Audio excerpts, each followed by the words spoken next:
right. Okay, so good evening, everybody. Today is November the 3rd, 2022. And we have Chris here tonight, and as many of you know, Chris has kind of been gone for a while, but he's back, and he has some very interesting things to tell us. So, Chris, you've been gone. Welcome back. What have you been up to? Yeah, hey, hello, everybody. It's good to be back. I've been crazy busy. What I've been doing is I've been in communication with the United States Treasury, learning how to be a private bank. This will be, when this gets set off, it's going to be private banking, international private banking. What I'm doing is they're using the money that they contracted me with me to hold as collateral for the backing of my private bank. And I've been teaching, or they've been teaching me, specifically one agent in the Treasury has been teaching me how to do this. I met him Father's Day weekend. He came down to East Tennessee, and I met him at a Wyndham condominiums in Fairville, where we talked all day that Saturday, and from early that Sunday morning till about 3 in the afternoon.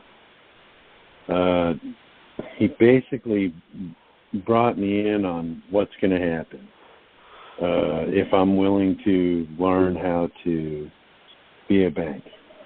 So they asked me, I spoke to him the Monday prior to meeting him, and he asked me to, if I'd be willing to learn. He was going to teach me. This guy works with accountants for new banks that are applying for their new bank memberships to deal with the Treasury.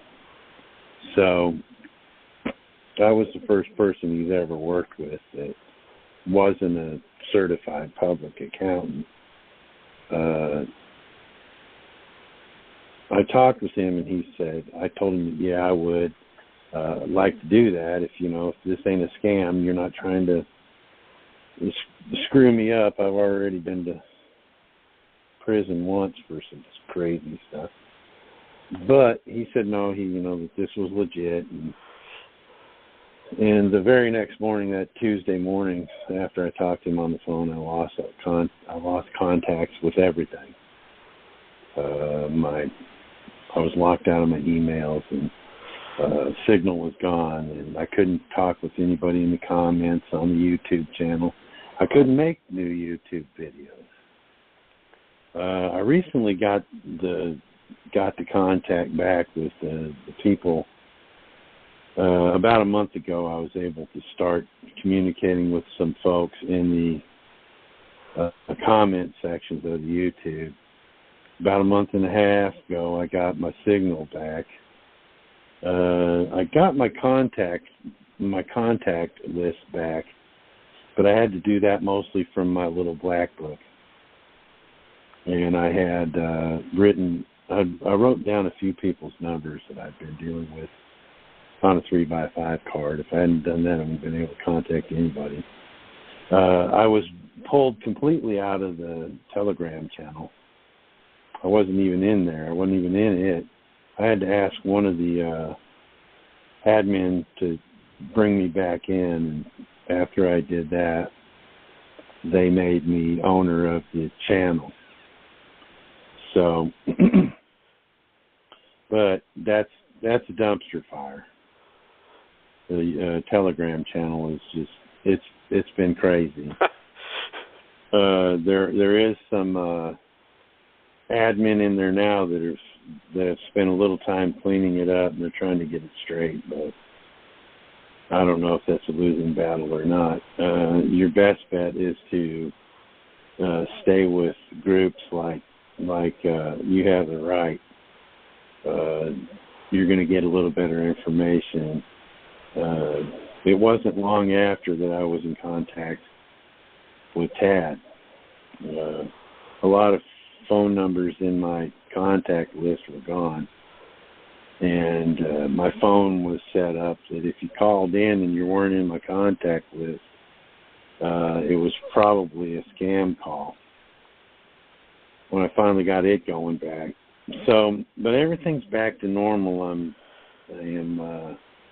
I have access to my emails, and I've been working on those. So if you emailed me something a long time ago,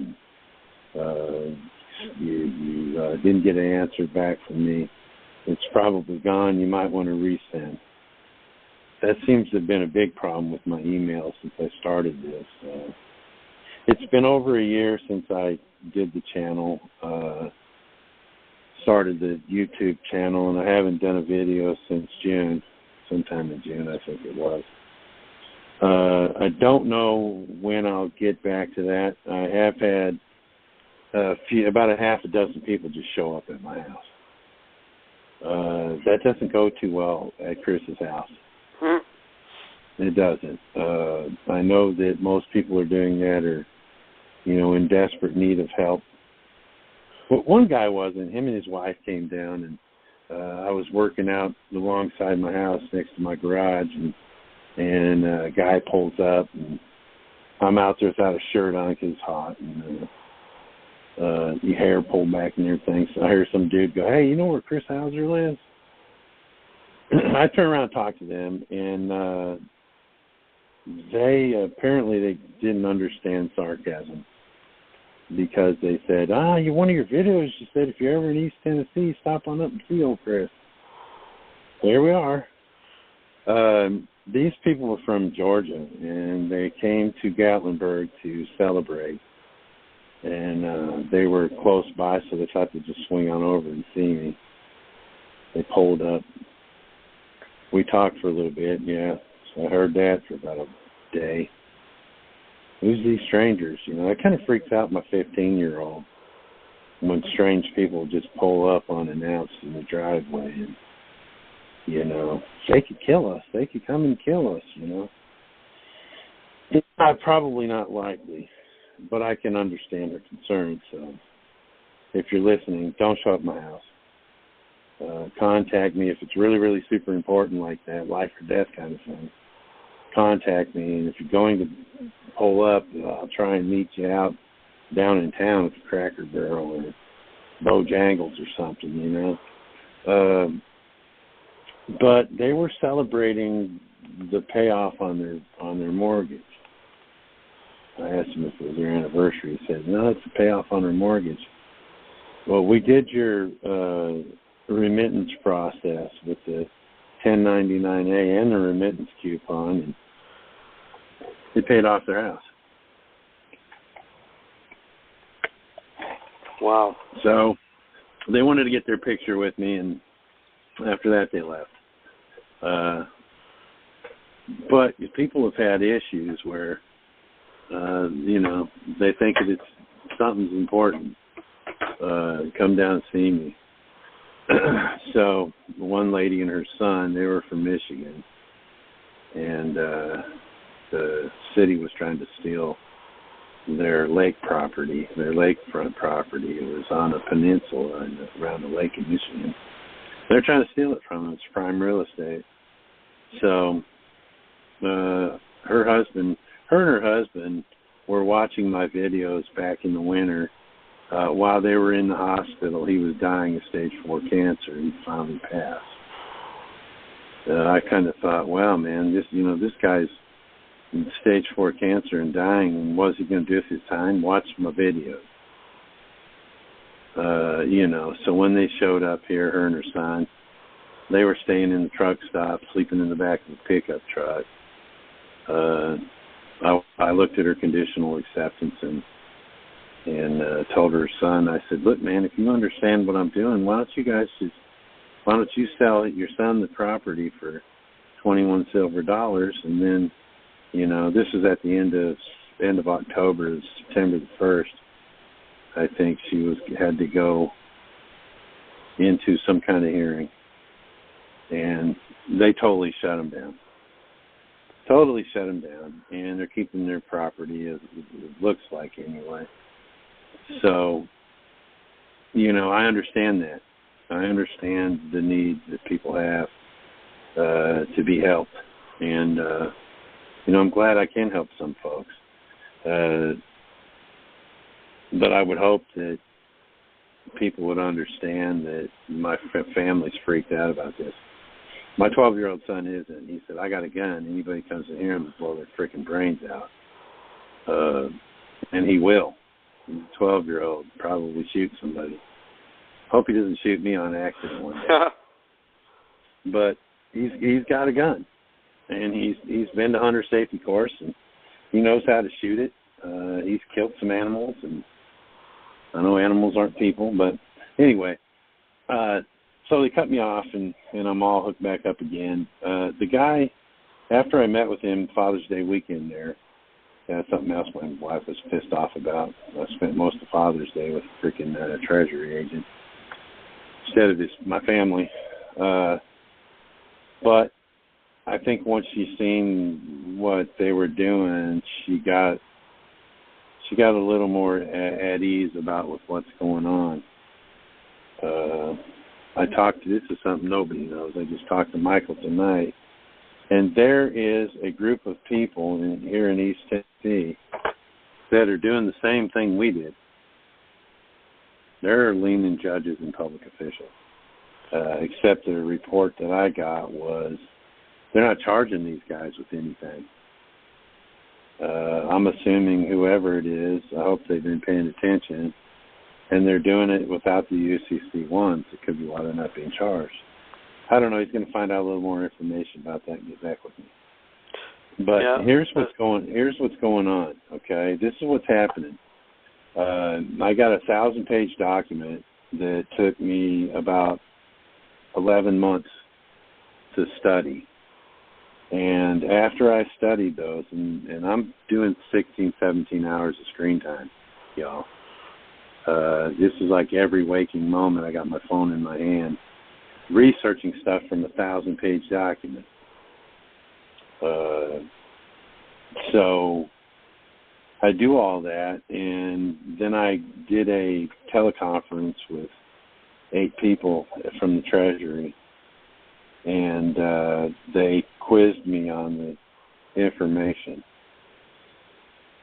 I answered, and then they said about every question they asked me, they wanted me to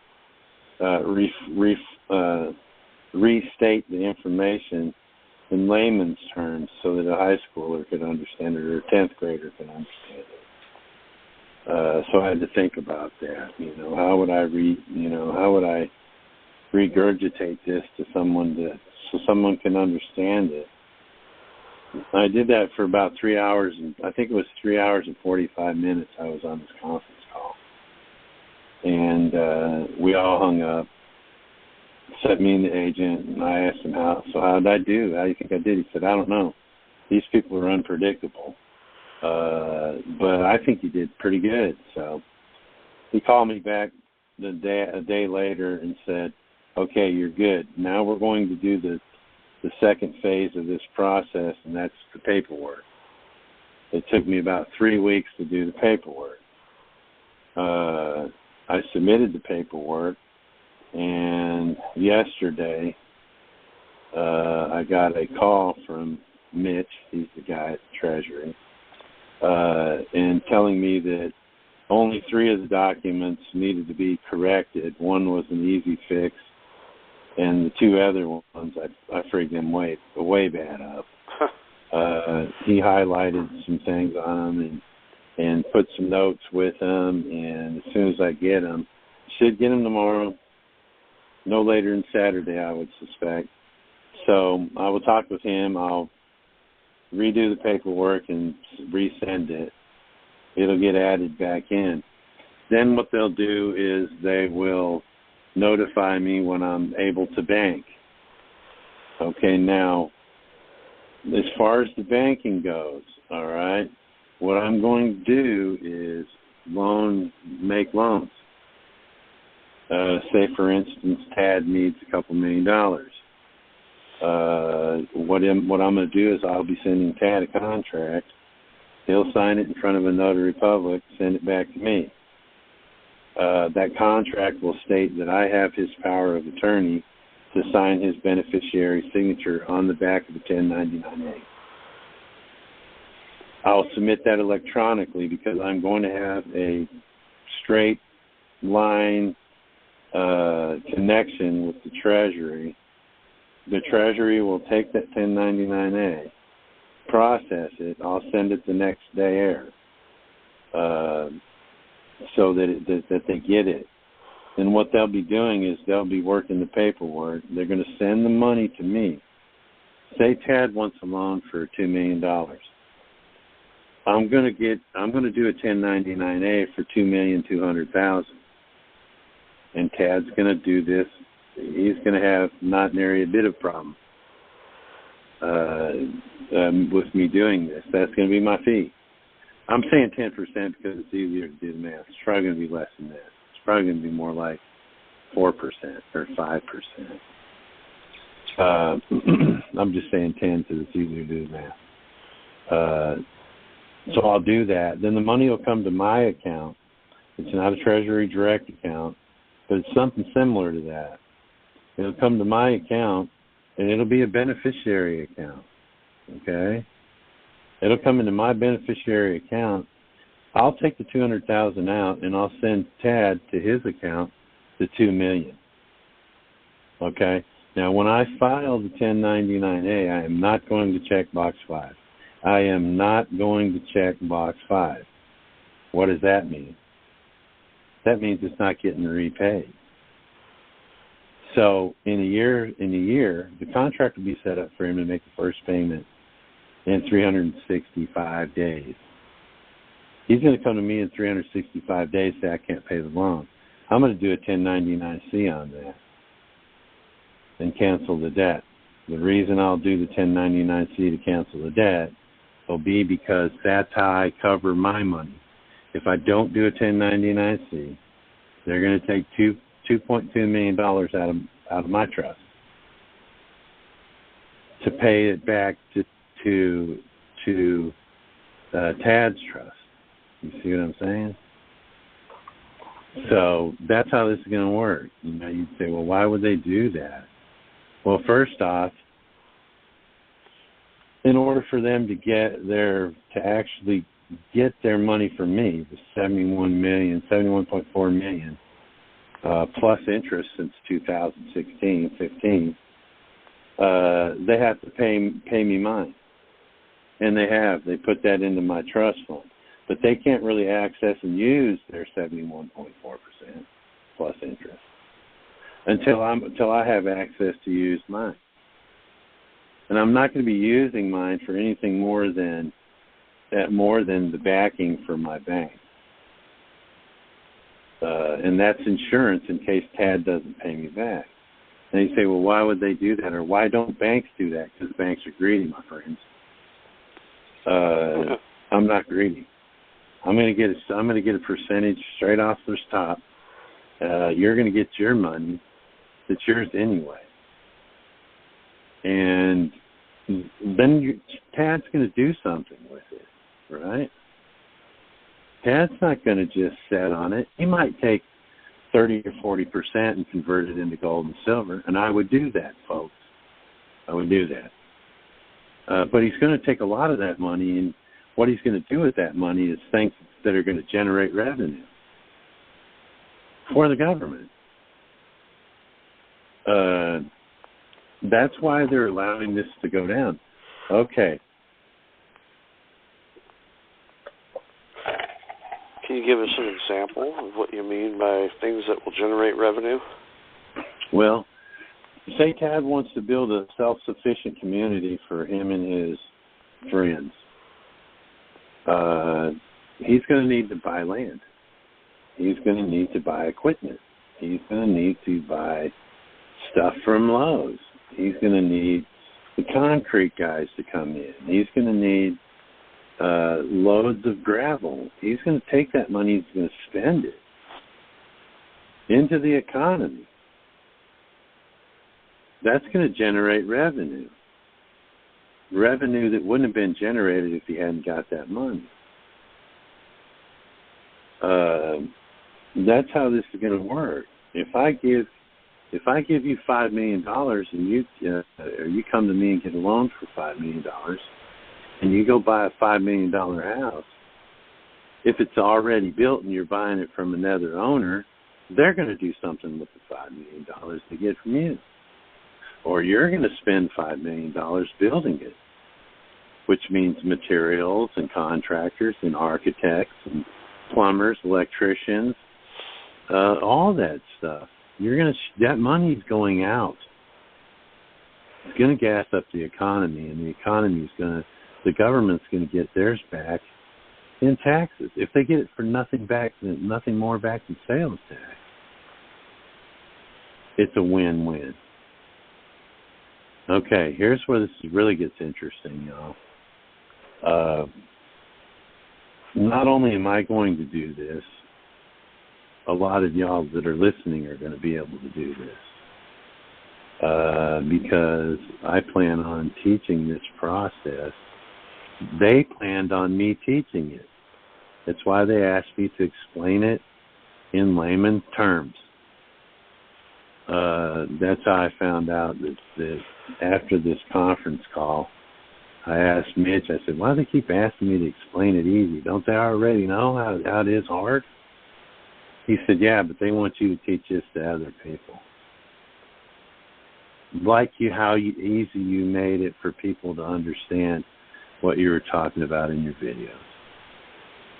I guess they see me as a prime candidate to do this. So what's going to happen, folks? It's still going to be a little off. It might be next spring by the time this is up and running, because a lot's going to have to go into this. This is my break. I've had a break for 2 weeks. 2 weeks ago, I finally had a weekend off. Why did I have to do anything? About went out of my mind because I had nothing to do. It's like being a junkie and getting cut off right away. But what's going to happen is I'm going to teach. Here's what's going on. A lot of you guys out there, you got these $100 million bonds from your redemption manual process or whatever it was that you were doing that you created this $100 million bond. Or you've got a conditional acceptance and you contract with the Treasury. Here's the new one. Or you haven't gotten anything back from your W-4 sandwich. Yeah, they're holding some of those too.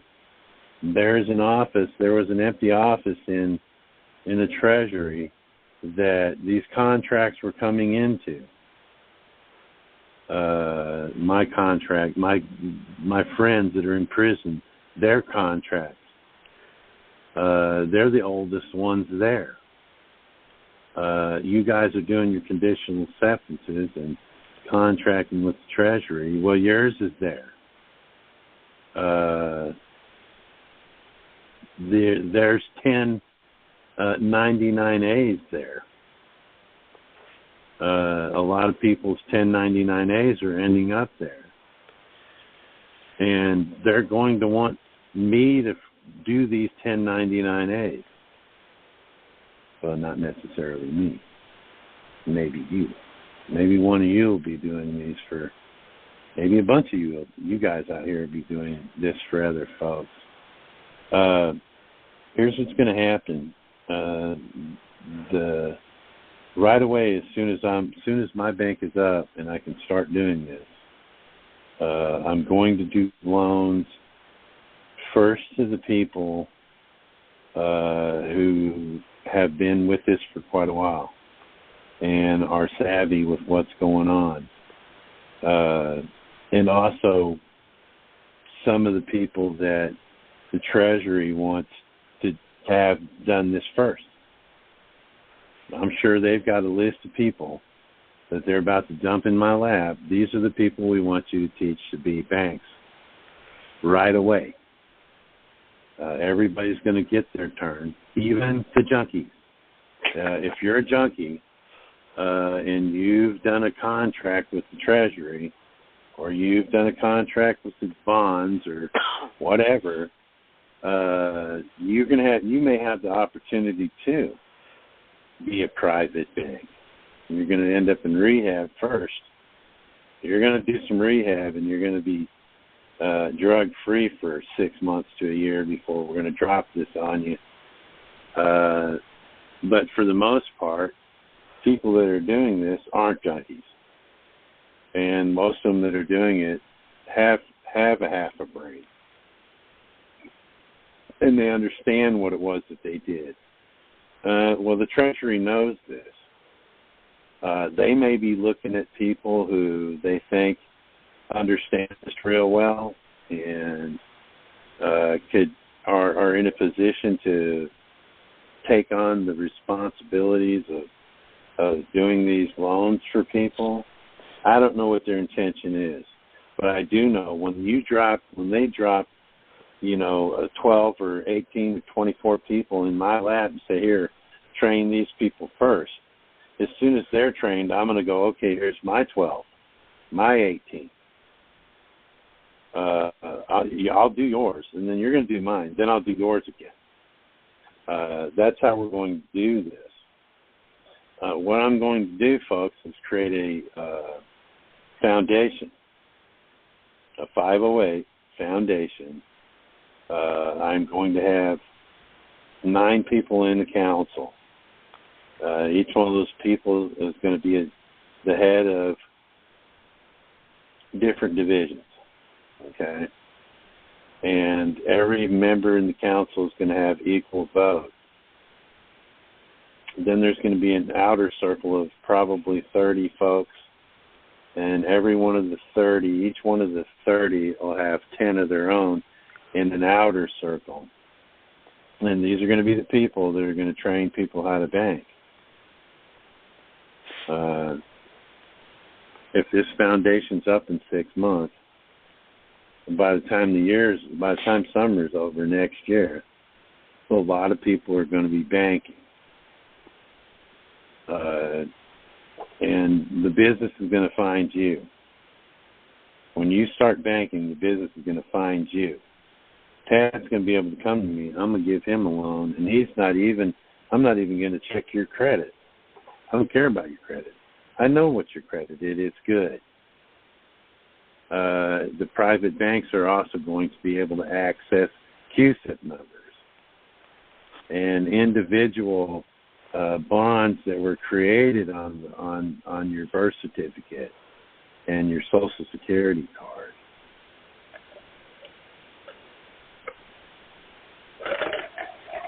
I'm parched, man. I've been working today.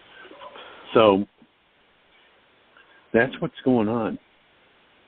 A lot of people that are struggling. When I first talked to this guy from the Treasury, I realized after reading this material why so many people were having a hard time with the 1099-A.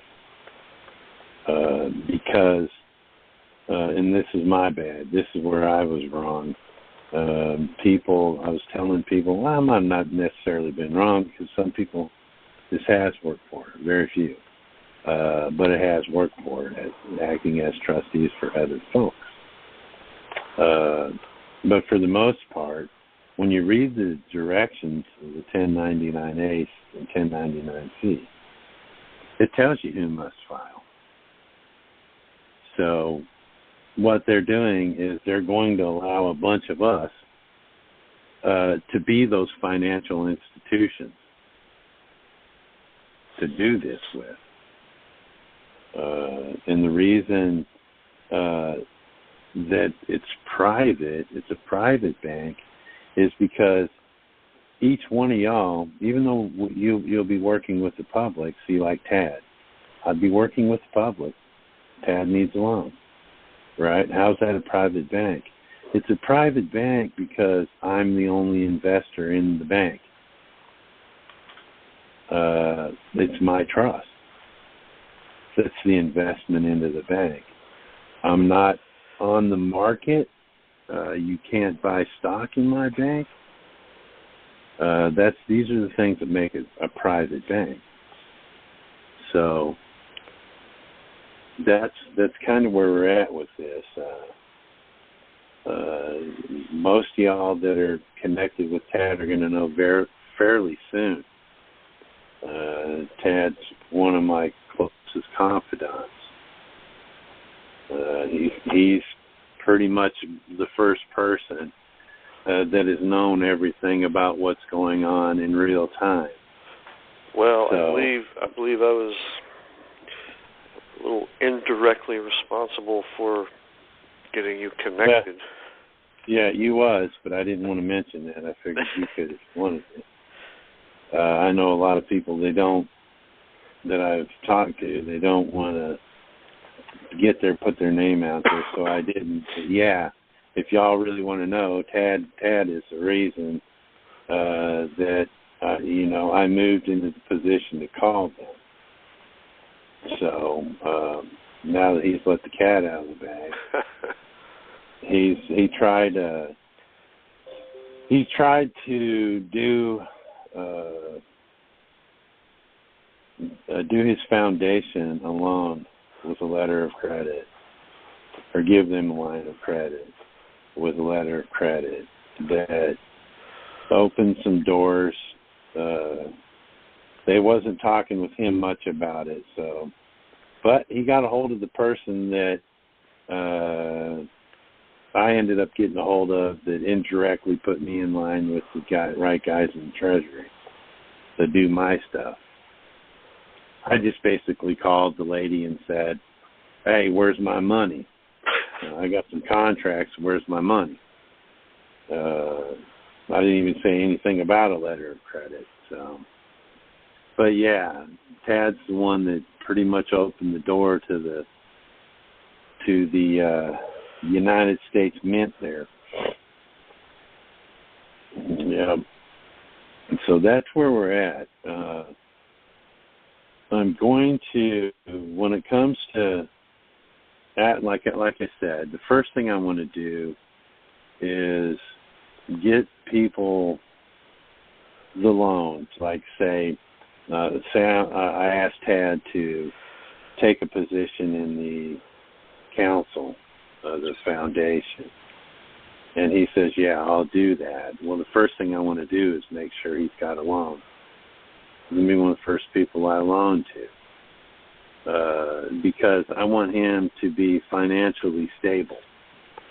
I don't want him to be concerned about where's the rent coming from, or the house payment, or how am I going to eat. I want him to, people that work in the council, I want them to be totally free of debt and not have to worry. I want their spouses to be able to quit their jobs because they're sitting at home and taking care of their one income family, and it's going to be a good one. In the foundation, what I'm going to do is, one of the council members is probably going to be a liaison with the Treasury. They'll be in contact with the people in the Treasury. Look, we need 20 more contracts. Pick them out and send them to us. And what's going to happen is the outer circle folks are going to contact you if your contract is pulled. They're going to contact you. Are you ready to bank? Yeah, I'm ready to bank. Well, those outer circle people are going to train you how to be a bank and how to do the paperwork and help you get set up. But before you start your training, you're going to give us a $50,000 1099-A. Because that $50,000 1099-A is, remember, this is going to be a nonprofit organization. So or 40% of that $50,000 is going to go to the outer circle guy. His boss, the inner circle guy, is going to get 30, and then the other 30 is going to go to the foundation. The foundation is going to pay for the cars and the insurance and the food and the hotels and all that. Once all that stuff is paid for, at the end of the year, we're going to profit share. We're going to split all the profits.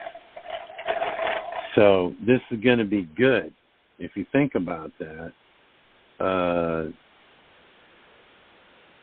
they're going to make, if you give us a $50,000 CD or a $50,000 1099A, and in 4 weeks you've done all your banking stuff, right?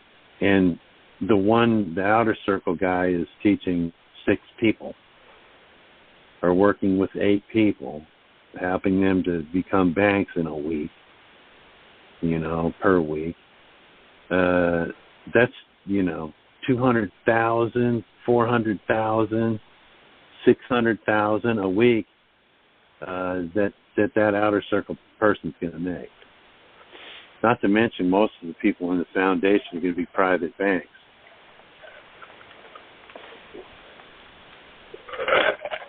We're going to be one of the wealthiest as far as employees that have the money. Foundations in the country, probably. I don't want to do this for too long. I would like to see this up and running, and then in 4 years, when all the bugs are worked out, I'm stepping out. I'm going to retire. I don't want to do this. You guys wouldn't believe how much time I've spent putting this together since June. It's crazy.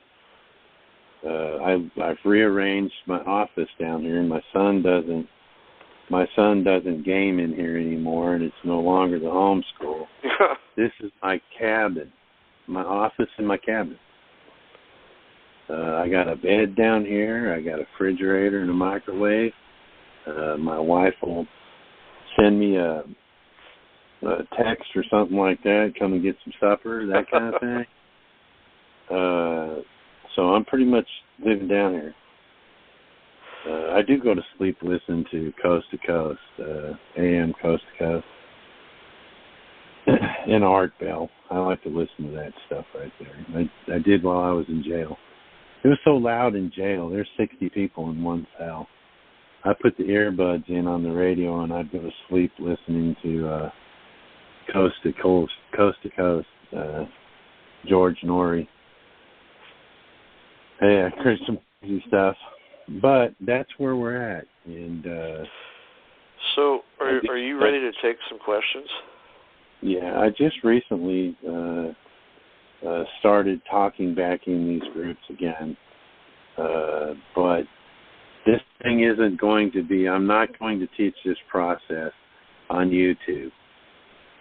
Because I can't do that. People would get in there and they would ask 50,000 questions, a lot of the same, like it is now. I can't do that. Probably what I'll do is I'll start out small Zoom groups, maybe 18 for the next month and a half, and then another 20, maybe 24 on after that. Once this becomes refined and we record the Zooms, then probably what will happen is you'll come into the foundation and watch some Zooms. Then if you have any questions, you'll have a point of contact where you can get to. Haven't quite figured all that out yet, but I have been working on a outline for the steps involved that you're going to have to take to get to this. I'm getting my thoughts together on that because I don't want to waste time. When they say go ahead, I want to start loaning out money and start training people. Because the more y'all I can get out here doing private banks, the less I have to do in my bank. You know, I can do a little banking and send the rest of the banking out to y'all. Because, like I said, I don't need $200,000. If I done Tad a $2 million loan, and I done 3 other people $2 million loans, that's $800,000 a week. I don't need that. That's an obscene amount of money. I don't need that. I would rather put these loans off on y'all to do for people than have to do them myself. That gives me more time to concentrate on the foundation. Once the foundation's up and pretty much running on its own without much of my help, then I could probably do some more loans and stuff. But that's the thing. So if you guys got questions or whatever to add, we can break off into that. All right. Real quick, though, you mentioned if you're a tweaker, even you get a chance to do your own bank, but you have to go to treatment first.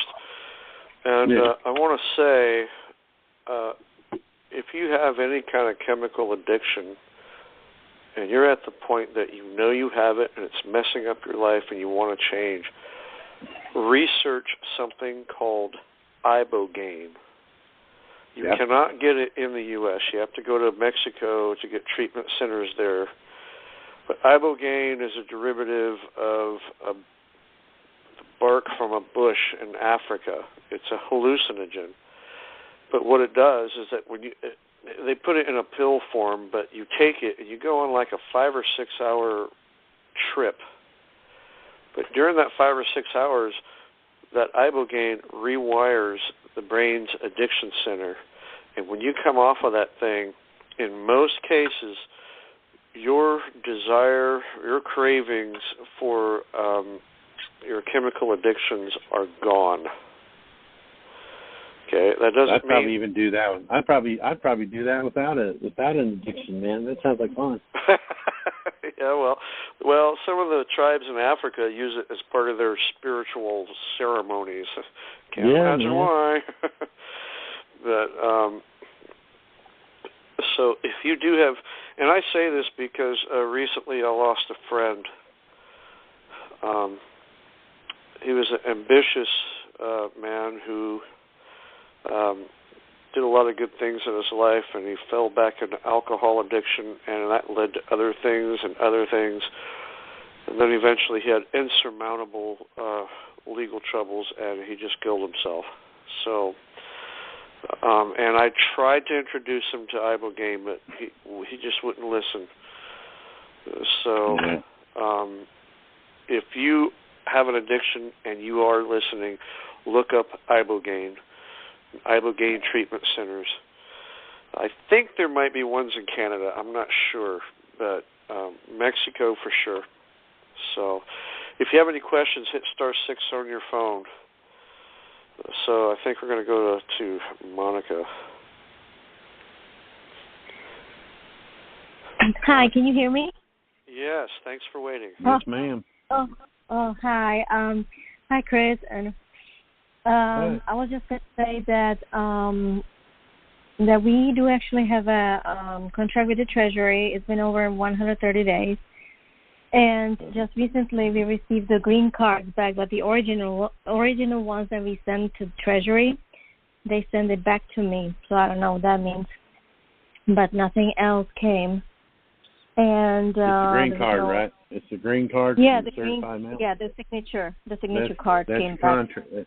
That's your signature card for your contract. Hang on to that. Yeah, they sent it back to me just recently, and but nothing else came. And anyway, we were trying to do the remittance process with the banks to zero out the mortgage, but they're giving us a hard time. So we're gonna do the conditional acceptance on them. But I remember when you were saying in the past that you actually can do the conditional acceptance on the actual company, like the corporation as well, not just the individual people, but also the corporation. But we didn't do that when we had our case before it was a court case, and we did it against the court, the people and everybody. We didn't do it against the corporation. But I was just wondering, what does it do when you do it to the corporation? What does it do with the corporation? What is the damage to the corporation?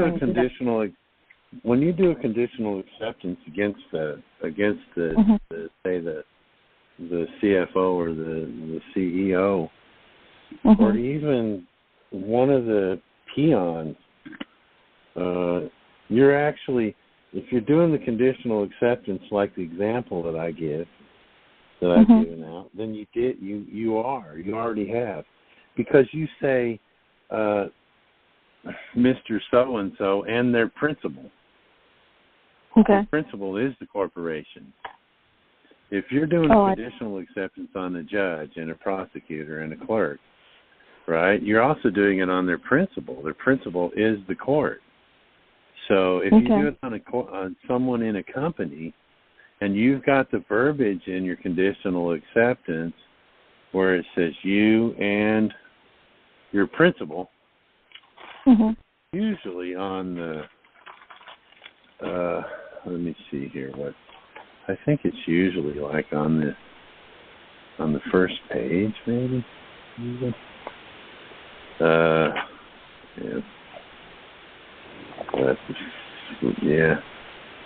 Yeah.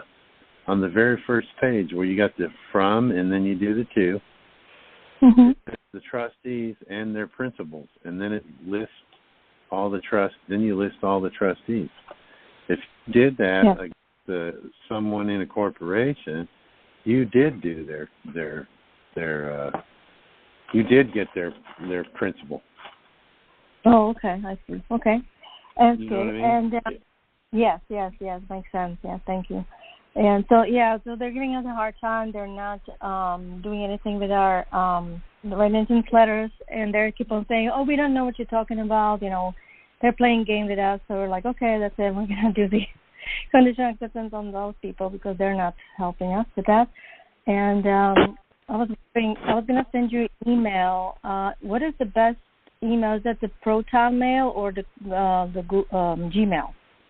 Yeah, Proton Mail, the C.A. Hauser at Proton Mail. That's the best one. Okay. Pretty much anymore, the Gmail, I just use it for like the VA, and because everybody's pretty much sending it over to the Gmail is the one that got hacked. Oh, okay. Proton Mail didn't get hacked, but it got blocked. So, now look at here, y'all. As far as the remittance things goes, I was speaking to someone just recently, and we were talking about the Treasury has a remittance office. So, and me and her talked. We just talked last week. I don't even know if it was last week. Might have been this weekend. And she said that she was going to send the remittance to the remittance office at the Treasury and have them pay the bills. So that may be something y'all might want to try too. I haven't heard anything back because she was just going to do it this week, I think. But when I hear back from her how that went, because the Treasury is really supposed to be paying your bills. Really supposed to be doing that. It's why they got a remittance office, apparently. So I talked with her about this, and as soon as I get some kind of, information from her about how it went, I'll share it with everybody. But that's always a possibility, too. Say this mortgage company's talking like, well, we don't know what you're talking about. We'll send it to the Treasury. The Treasury will tell them they'll know what you're talking about when the Treasury sends them one. So we have a lot of people that are waiting. Thank you, Chris. I appreciate it very much. I appreciate you. Thank you. I thank you for everything. Thank you. God bless you. Yeah. God bless you, too. Let's see. I got to see how this works.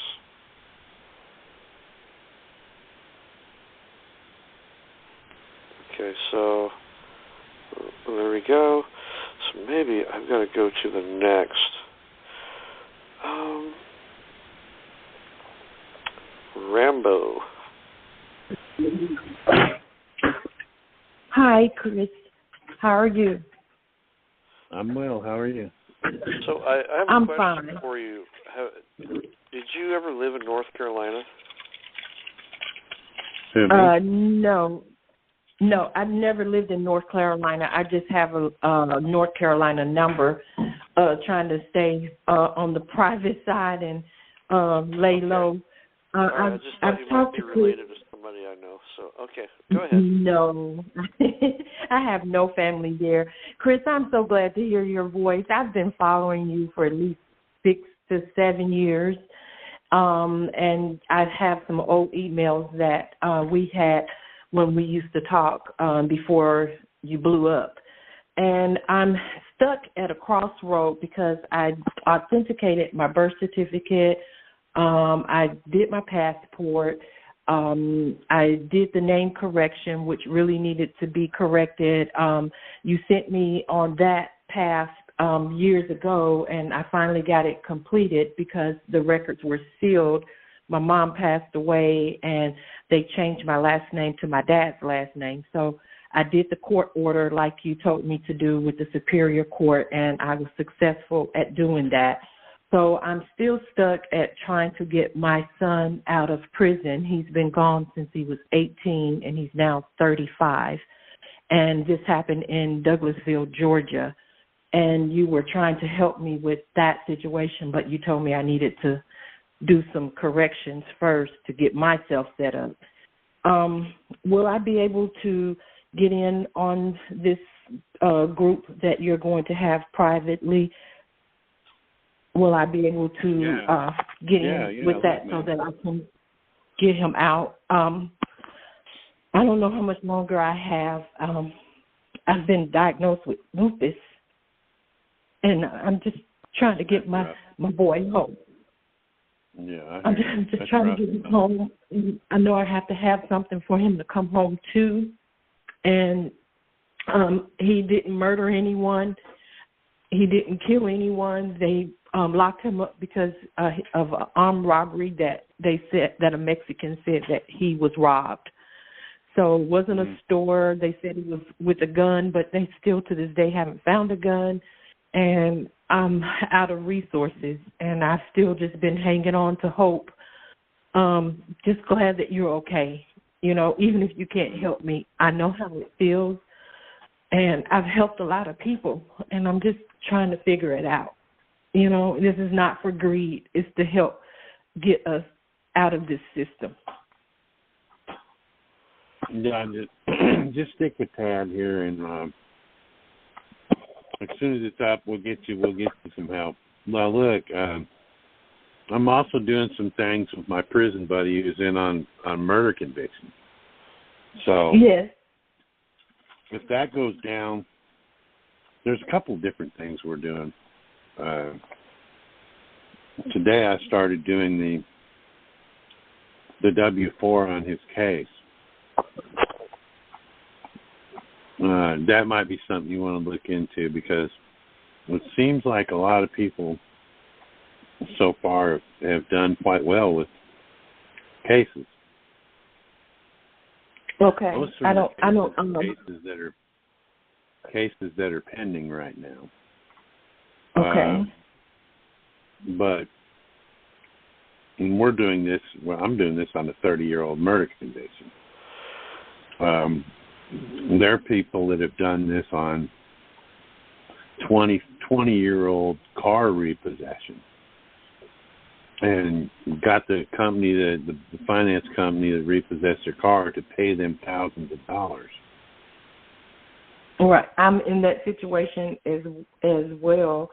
Let me say this right quick. I don't want to take up too much time for everyone else, but I did a 1099A online, went to 1099A.com and did an acquisition on there for my son's case, and they sent the acquisition to the prison to him, and he sent me a letter. He sent me a picture. He said, what is this?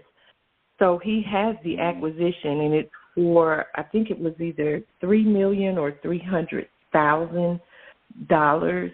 I can't remember how much it was, but did that like 2 years ago, and I didn't know what to do with it, so it's just sitting there. I don't know what to do with the acquisition.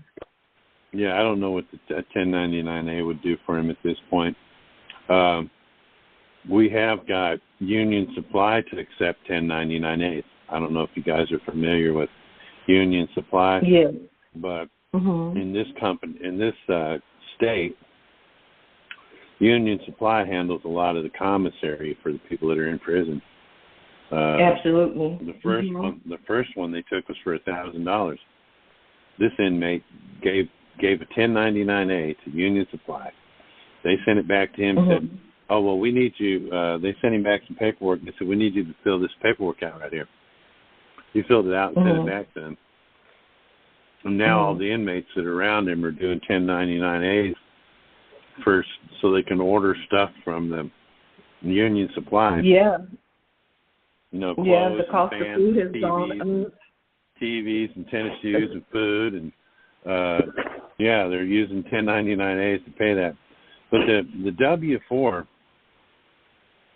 well, the way that the W-4 is working is, or what we're doing with it is, we're submitting the case number. We're putting the case number on the W-4, and then we're having the IRS audit the court for those bonds that they created. Now, they can't pay the taxes on those bonds, so they abandon them.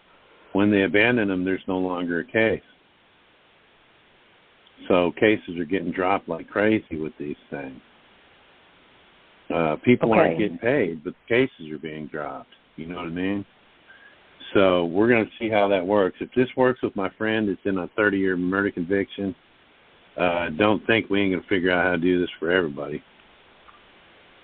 Okay. Okay. So does that address your question? Yes. So how do I keep in touch with you, Chris? Yeah, you can email me. Okay. Is it still the CA Hauser at the Proton Mill? Yes, ma'am. Okay. Yes, ma'am. And hang in there. I've had friends with that lupus. That ain't no joke. Yeah. Y'all said prayer for Rambos. Yes, please. Thank you so much. This is Rambo. My son. Yeah, y'all too. Y'all have a blessed night. You too. And I hope y'all keep me in touch with the meetings and how we're going to move forward with becoming private bank so that we can get on board and help the others and do whatever Chris needs us to help him do so we can grow. All right. Thank you very much. Okay. So, Karen, go ahead. Yeah, hi, Tad. It's been a while. Hi, Karen. Yeah, I had to step away just because the stress was getting ridiculous. I've been, working on all of this banking, IRS, trying to get my knowledge base to a state where I can be helpful to myself or others. And some success, some not success. Some anti-success. I'm being left alone right now, so it's a kind of a good, stable state for me. But I still want to help, and I don't know what the plan is exactly for training or how you want to start bringing people in, what their knowledge base has to be, how much they have to unlearn or not unlearn. But I'm interested in helping, and I do have some of the foundation of verified name and all of that, birth certificate, all that stuff. And I'd be happy for it to be looked at to see whether I'm at least have a basis. Probably the only financial need right now is that I'm just would like that state of being out of debt would be great. I don't need to retire because I go a little crazy if I'm not working at all. Yeah, I know what you mean. Yeah. So Karen's I'm about good to at organizing. Karen's good at putting things together in an organized, coherent manner. Yeah, and tracking data. Yeah, a lot of you all have.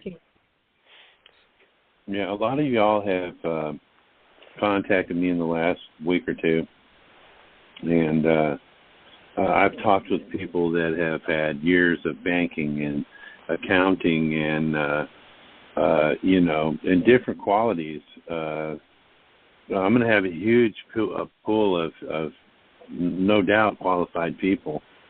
I just got to figure out who all we're going to need. I think once the council's up, there's going to be so much input come in to work this.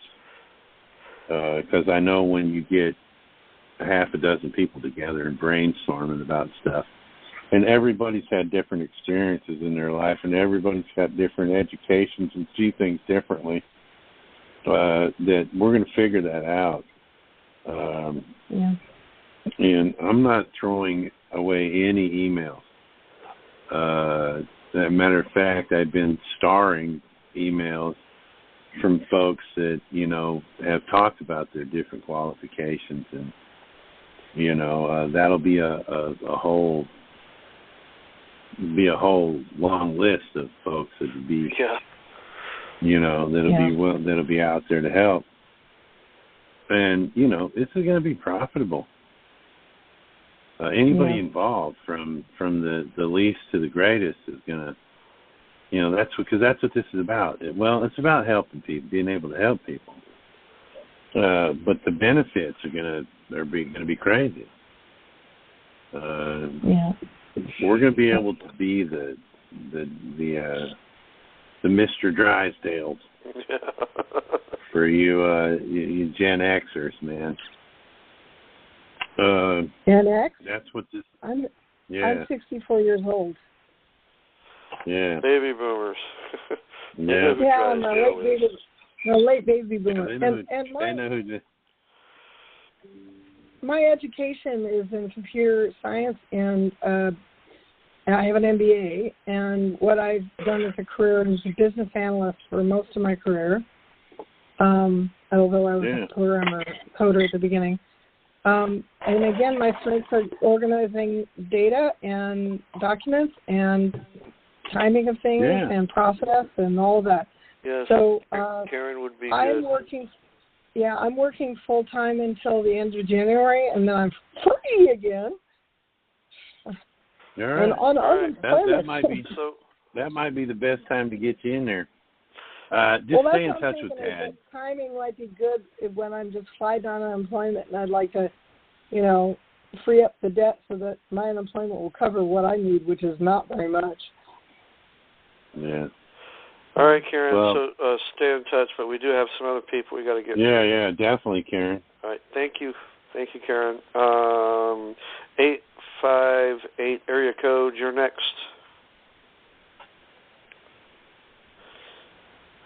858. Go ahead. Can you hear me? Yes, go ahead. Hey, Chris. I reached out to you a while ago. It's been some time. Good to hear your voice again.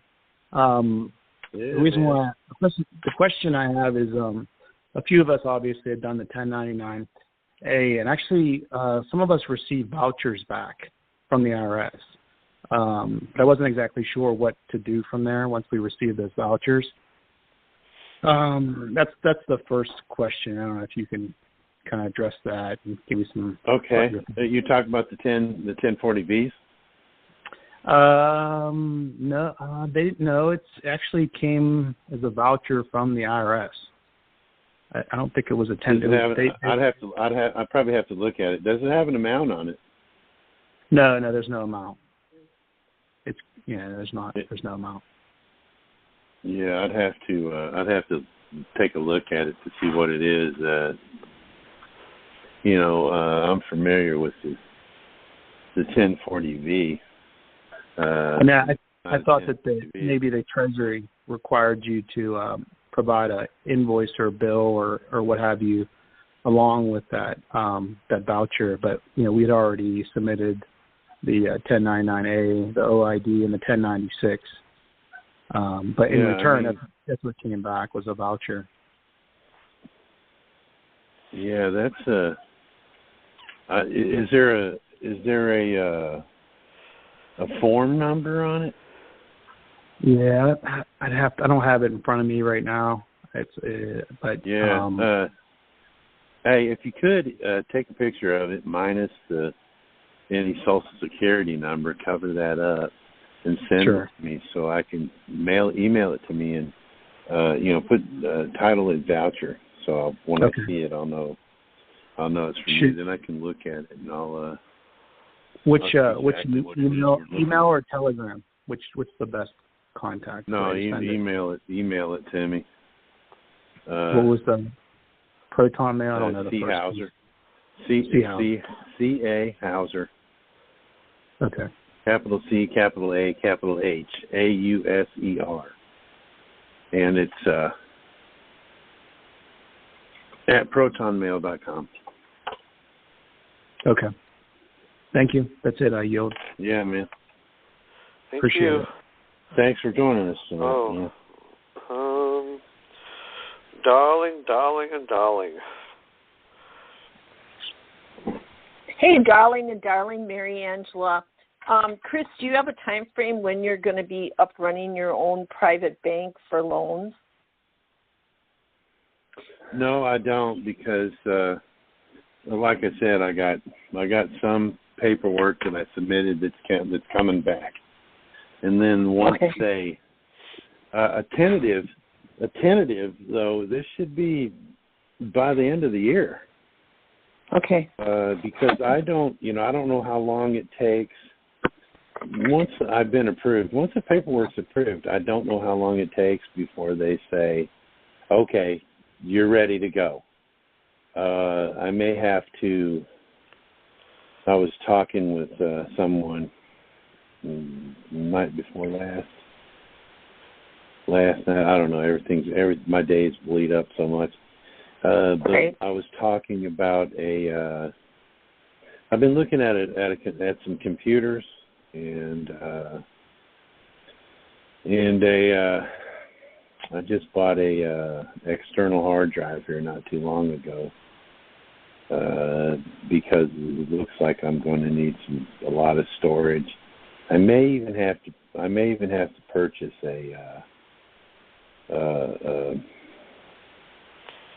some equipment, some other equipment. I'm not quite sure. That's not going to be a problem.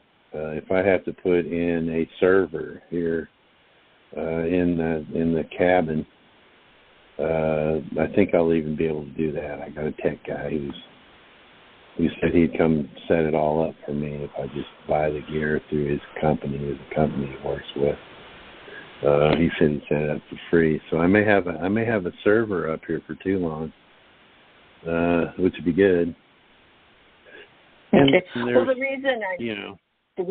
the reason I'm asking is I had found some property that I want to build tiny homes for our homeless vets, and I did the 1099A, and it hasn't come through yet.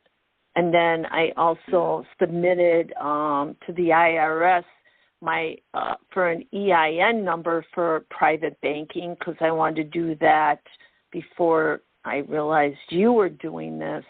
So, and then I've also started reading the Treasury fiscal manual. I started with what did you say, volume 3? Volume 3. So, yeah. So, I'm in. You can count me in. So, but I'm really needing to get that loan to secure this property, and because the 1099A hasn't come through. So, and I did mine back in April. So. Okay, so we do have some other people waiting. Thank you. All right, thank you. All right, stay in. You have the right. Stay in touch with me, Mary. Of course, you do anyway. Oh, I got your card. Thank you very much. Oh, you're welcome, darling. Love you guys. Yeah, love you too. Hey, y'all, we're gonna try and do this once a week like we were doing before. Oh, cool. So we can keep y'all up to date on any new information. All right, David, you're next.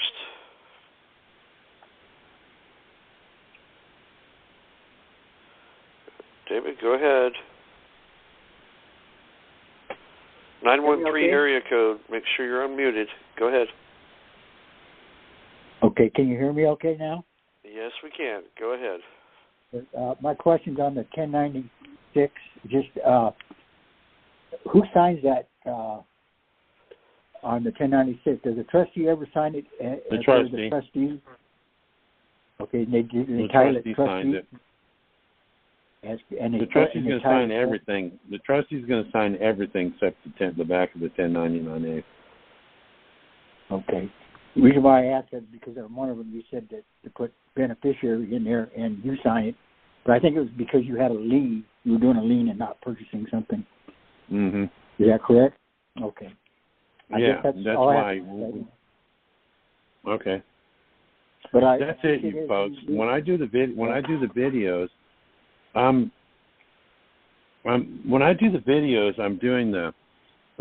being a trustee to the people that I did the liens against.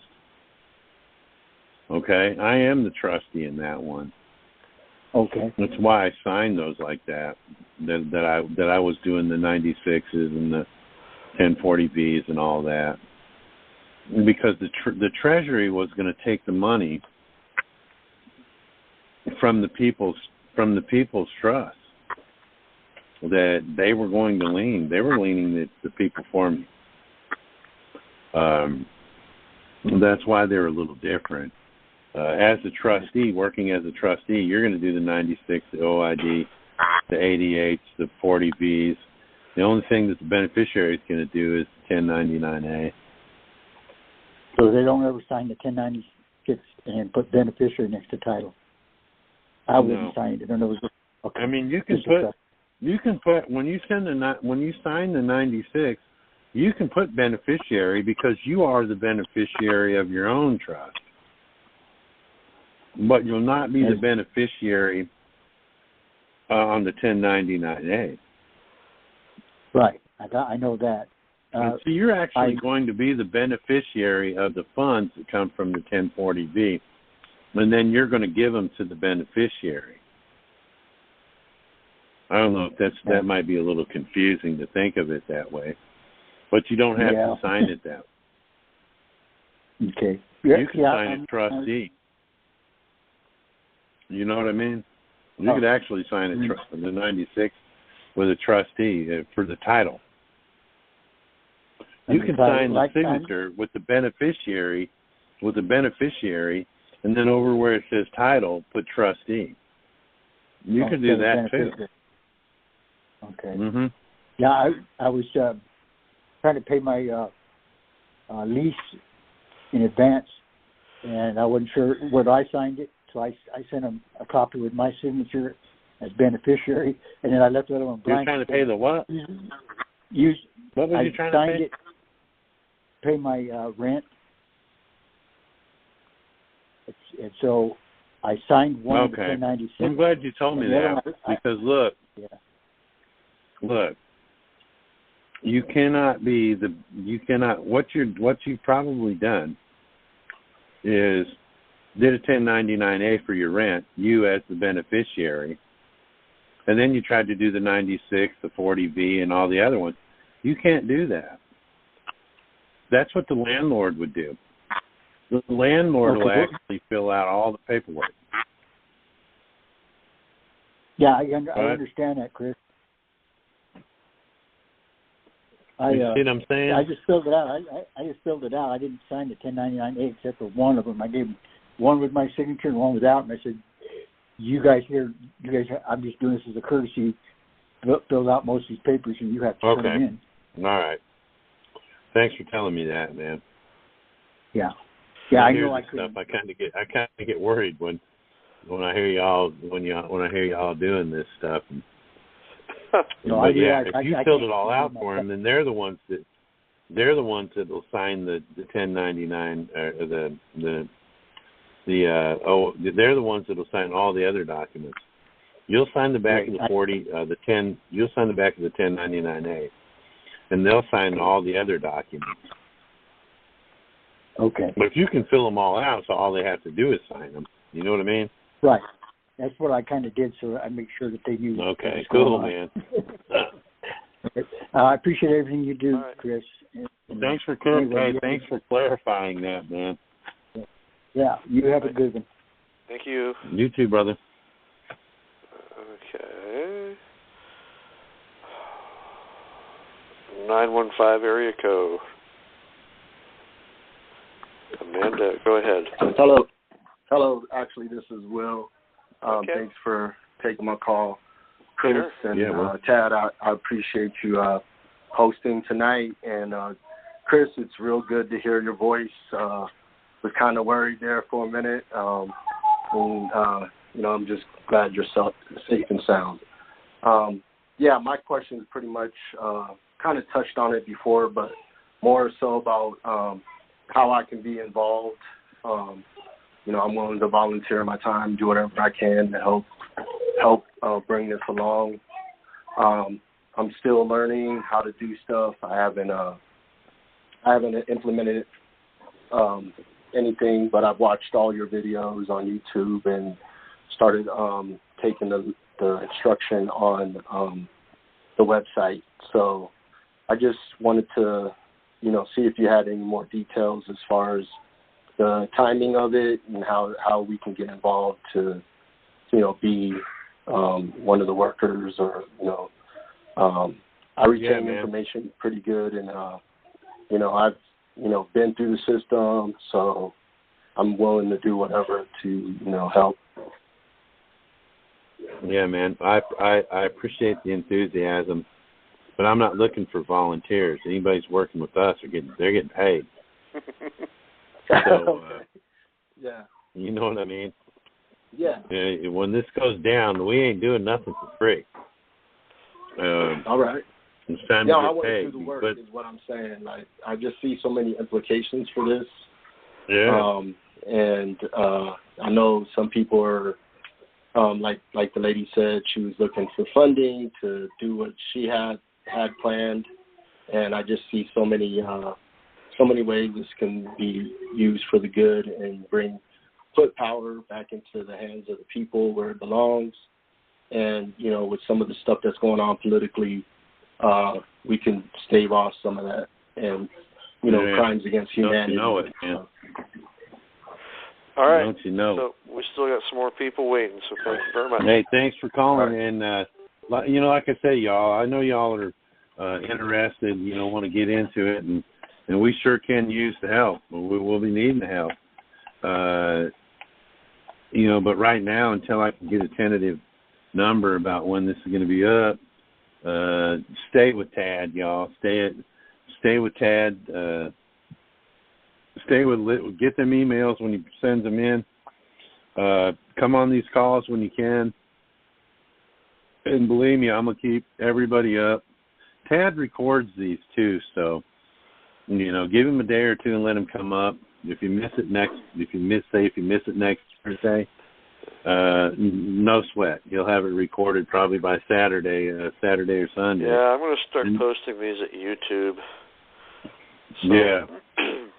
Then he'll have some link there on his website, or put the link in the email. I got to figure that out. I got to do a lot of updating.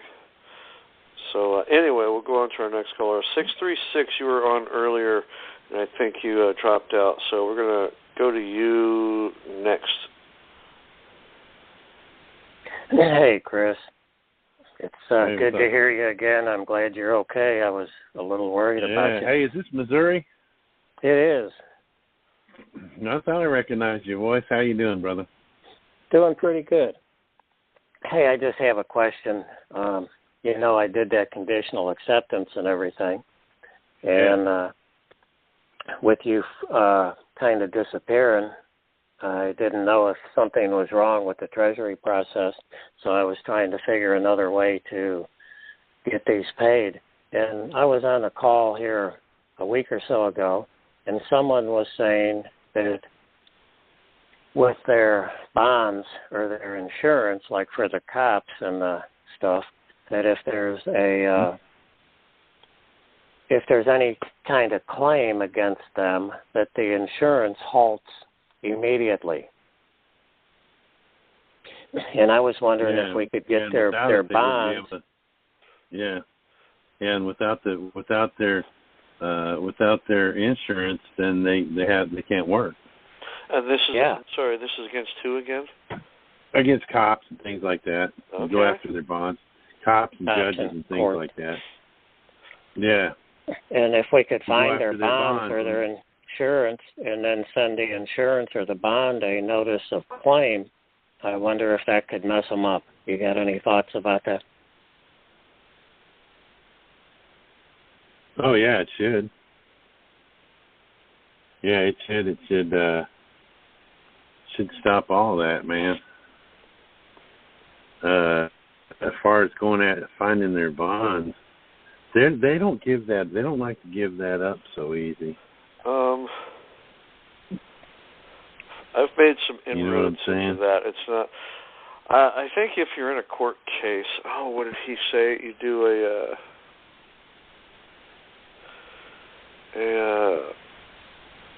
it's not a freedom of information. It's a public records request.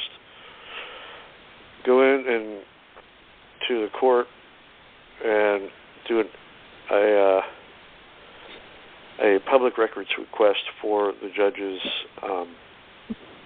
bond or liability coverage. Yeah, most of them, they're not. Their oaths aren't registered anywhere either, so they're not even supposed to be working. If they can't produce their oath of office, that's another angle. All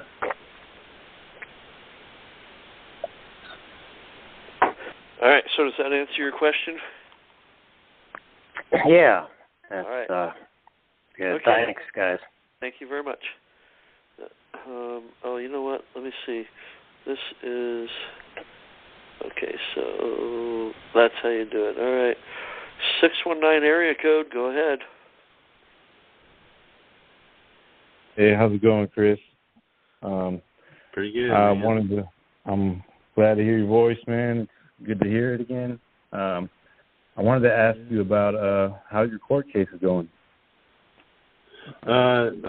I'm still waiting on a response. It pisses me off. A couple days ago, I called the Supreme Court, and I talked to the lady downstairs, and I said, look, I've been following the Supreme Court now for about a year, and I noticed that, like, for instance, this month they heard 4 cases, but they only published 1 decision. Last month it was 4 cases and 1 decision.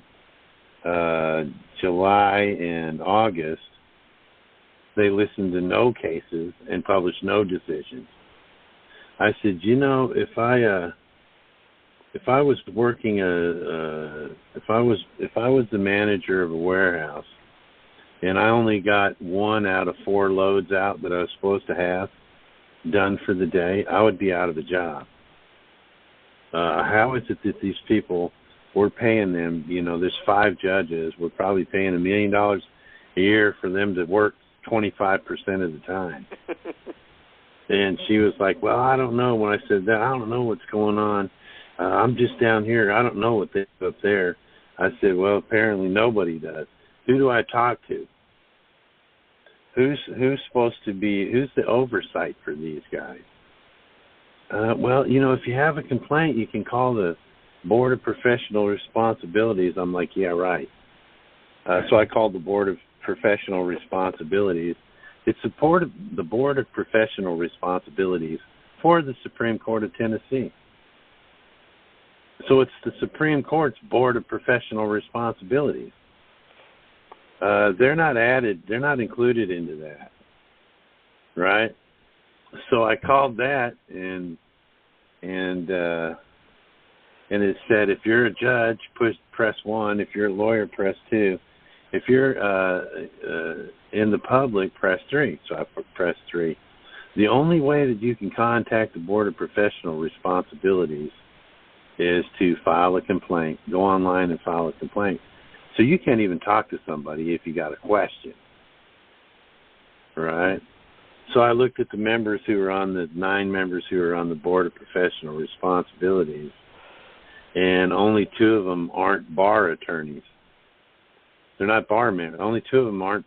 2 of the 9 aren't bar card holding individuals, right? Okay. So if you report, how far would it go if I reported as Supreme Court Justice when 7 of the 9 are bar members? One was the one that wasn't was a sheriff, and the other one that wasn't was. Oh. I called the Senate. Chris, you're starting to break up. And I left a message, but I didn't. How's that?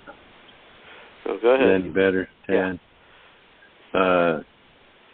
So I left a message, but I don't think I left my phone number. So I called him back, and the secretary answered. And I asked her the same thing. I've noticed that they only work 25% of the time.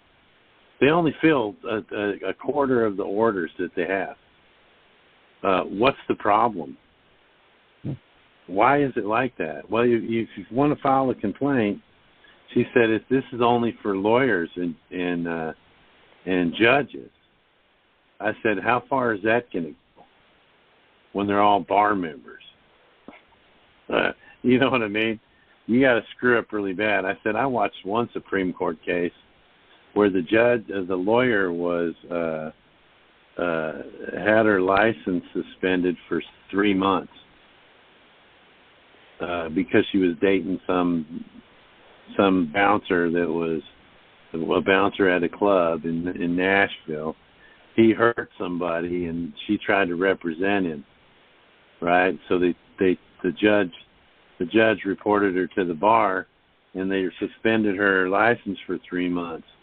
Well, it took a year and a half for that to go in front of the Tennessee Supreme Court, so she was already back to work. And they're wasting time listening to this case. And all they did was agree with the original judge. So nothing happened, nothing changed. I said, so I don't go there with that. I said, but seeing how you mentioned the bar, I said, do you have to be a member of the bar to practice law? She said, you have to pass the bar exam to practice law. I said, so if I pass the bar, I can practice law? She said, yeah, I think so. I said, can you answer me this, though? Is there 2 bars? She said, what do you mean? I said, is there 2 different bar associations in Tennessee that you can go take the bar exam from? She said, no, there's only 1 bar in the state of Tennessee. She said, there's only 1 bar in every state. And then there's the American Bar Association, right, which they're all under, right? So I said, so what you're telling me is there's only 1 bar in Tennessee, and I have to take their exam before I can practice law, right? She said, yeah. I said, did you or your senator ever read the Tennessee Constitution? I said, I would hope at least he did, seeing how he swore an oath to it. I said, if you look at Article 1, Section 22 of the Tennessee Constitution, it says that monopolies and pituitaries and monopolies are strictly forbidden in a free state and are not allowed. So monopoly's not allowed, right? I said, it's not allowed. Well, that's only for businesses. I said, you mean to tell me that the Bar Association isn't a business? Why are they licensing people if it's not a business? You get a business license, right? she tried to beat around the bush. I could tell at that point she wasn't ready to. She was ready to get off that conversation. It just got hot, right? And I said, it's a monopoly. She said, no, it's a nonprofit organization.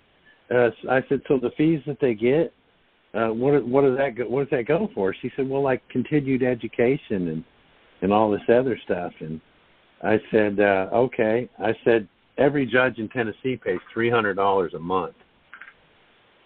$300 a month. Every judge that's sitting on the bench pays $300 a month. I know this because I know that judges do this. I know a judge who told me that he did this 2 years ago, that he had to pay a bar. He had to pay a bar fee. I said, they're not even supposed to be practicing law. And I said, so you mean to tell me that pays for, and then if you do continued education, you have to pay for that yourself. The bar isn't paying for it. I said, no, it's not a nonprofit organization. And then I read to her from Black's Law what a monopoly is. And it says that it's either for someone that's provide a monopoly is someone who has cornered the market on a commodity or service. Right? So I said, it's service. You guys provide a service, right? The Bar Association for she was stumbling and standing on her tongue, man. I said, you know what? I don't want to waste any more of your time than mine today. So you have a nice day. I got fired. That's what's going on. They've come out, the last two decisions that they published were after our hearing. One of them was that afternoon. We got heard that morning. The one that they just recently published came out that afternoon. It was the fifth case heard that day. We were the third. So we're not hearing nothing on it yet. I haven't. Believe me, that's probably one of the first. That's probably going to be, if I do make any more videos on YouTube, that's probably going to be one of them. How that case went. But I will tell you this much. That video, because I put that video in the playlist on my channel, that video's had over 18,000 views for the Supreme Court hearing that day. There's only one other channel or one other video on their whole channel that's got 2,000 views. There's only 2 or 3 other videos that have over 1,000 views, right? So that is the most watched video on their whole Tennessee Court TV channel. All right, so does that answer your question?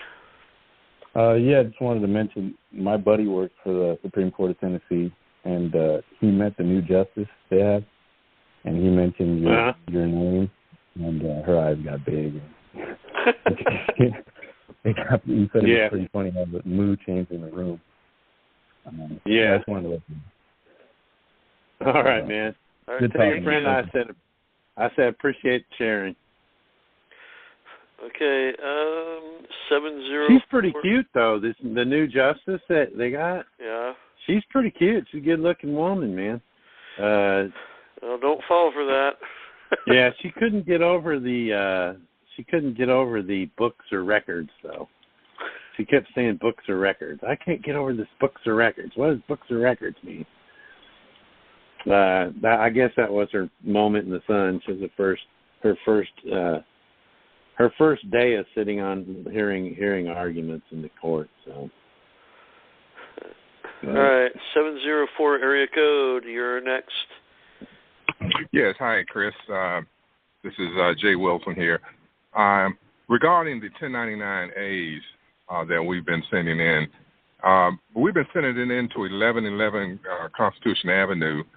On the 1096, on the 1096, there's an address and instructions that says that the filer is to send it to, depending upon which area you live in, there's 2 addresses on there that they say we should send it to. Should we be sending it there, or should we continue sending it to the Constitution Avenue? Okay, I'll explain this the easiest way I can. I've done this a couple times already. in different situations. Send it to 1111 constitutional, and the reason I say that is because if it goes to that office, it's in the hands of the Treasury before it gets into the hands of the IRS. Mm-hmm. So it's kind of like they put their prints on it. Okay, they touched it first. When you send it to them, it's going to the Treasury. The green card should come back signed that it was received by the Treasury. Now the Treasury will give those to the IRS, and if the IRS says send them to Ogden, Utah, or send them to Austin, Texas, or send them to Independence, Missouri, I think it might be. There's a place in Missouri that they do that too. They'll go there. Let them go there. Let them be the ones to send them there, because they're the ones that are moving this stuff around. And I do know that if you get one that's sent to Ogden, Utah, that it's some of these places that they're sending them to, like Ogden, Utah, are specifically designed to collect. Ogden collection IRS office. Phoenix, I think, is a collection IRS office too. So let them send them. Okay. Because it's gonna touch someone's hands in the IRS or in the Treasury before it touches someone's hands in the IRS. It's best. Because some people have said, should I send it to 1500? Should I send it to 1500? I think it's Pennsylvania. Yeah, Pennsylvania Avenue. Right, because that's where the IRS is at, or the Treasury. Excuse me, the Treasuries. The United States Treasury is at 1500, Pennsylvania. But there's a liaison office in the IRS at 1111 Constitutional. It'll go to that. Because when you address it, it'll be addressed 1111 Constitutional, but it'll say United States -Treasury. So it's going to go to the liaison's office first. Then they'll send it down into the main office of the IRS, and then they'll send it wherever they want to send it. Gotcha. Okay. All right. Thank you. Appreciate it. Don't freak out, guys, if you send it to Washington, D.C., and it comes back from some other place, or that it's been sent to some other place, because that's what they do. They send these things around. They did ours like that when we filed the conditional acceptance and the contract with the Treasury. We sent it all to 1111, and what they did is they sent it to Ogden, Utah. They sent it to Ogden, Utah to collect. How do I know they collect? Because the Treasury agent told me I got $150 million in my trust now. Yeah, wow. I started at, 6 years ago it was $132.6 million. Now it's just a hair over $150 million. Wow. Interest. All right. Thank you very much. Thank you, Chris. Appreciate it.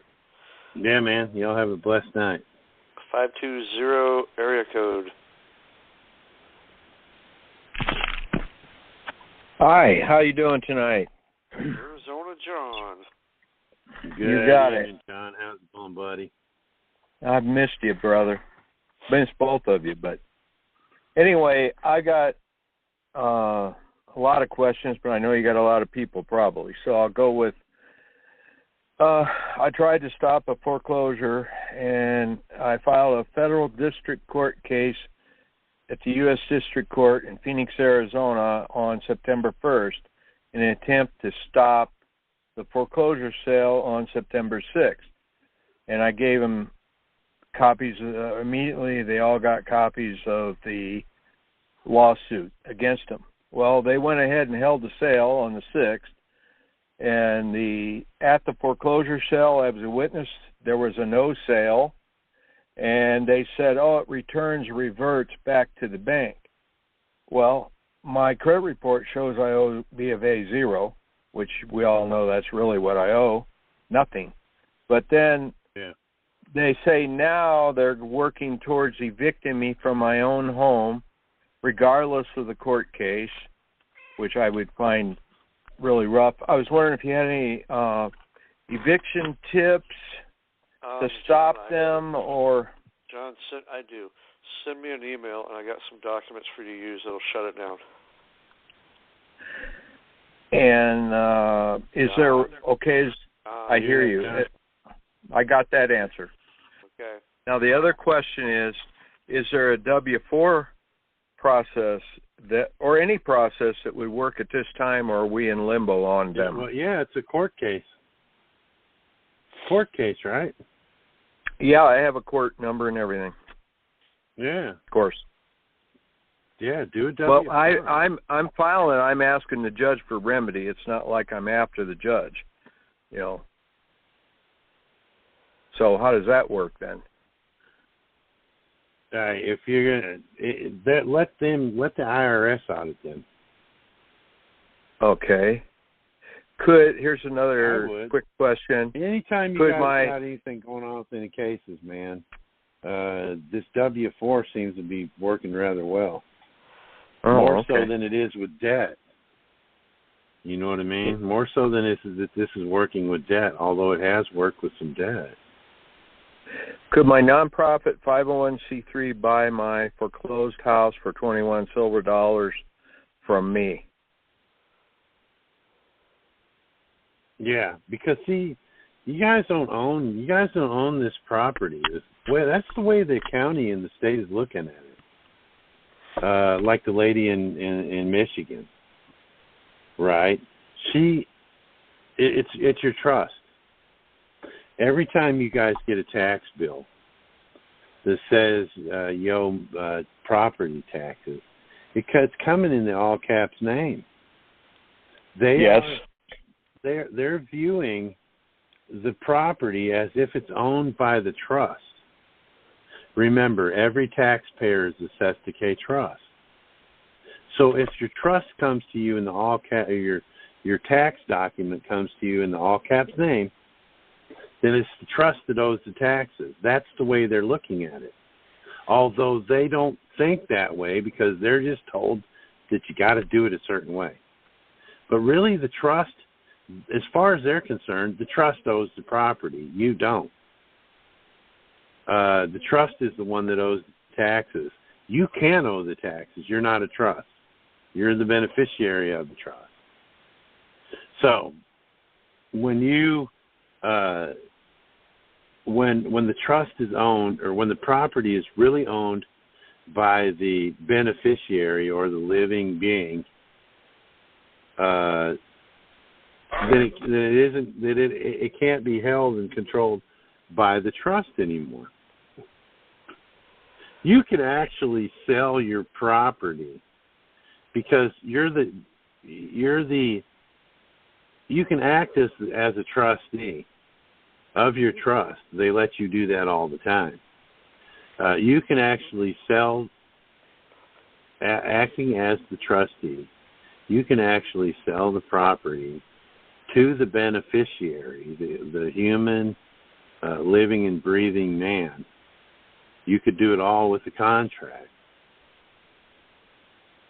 Just by the way you sign things. Sign the regular signature when you're acting as a trustee. Sign the beneficiary signature on the same document when you're acting as the beneficiary. Right. You can do that with your car. Your car is registered to the state, but it's registered to the trust. So act as the trustee and sell the beneficiary yourself the car.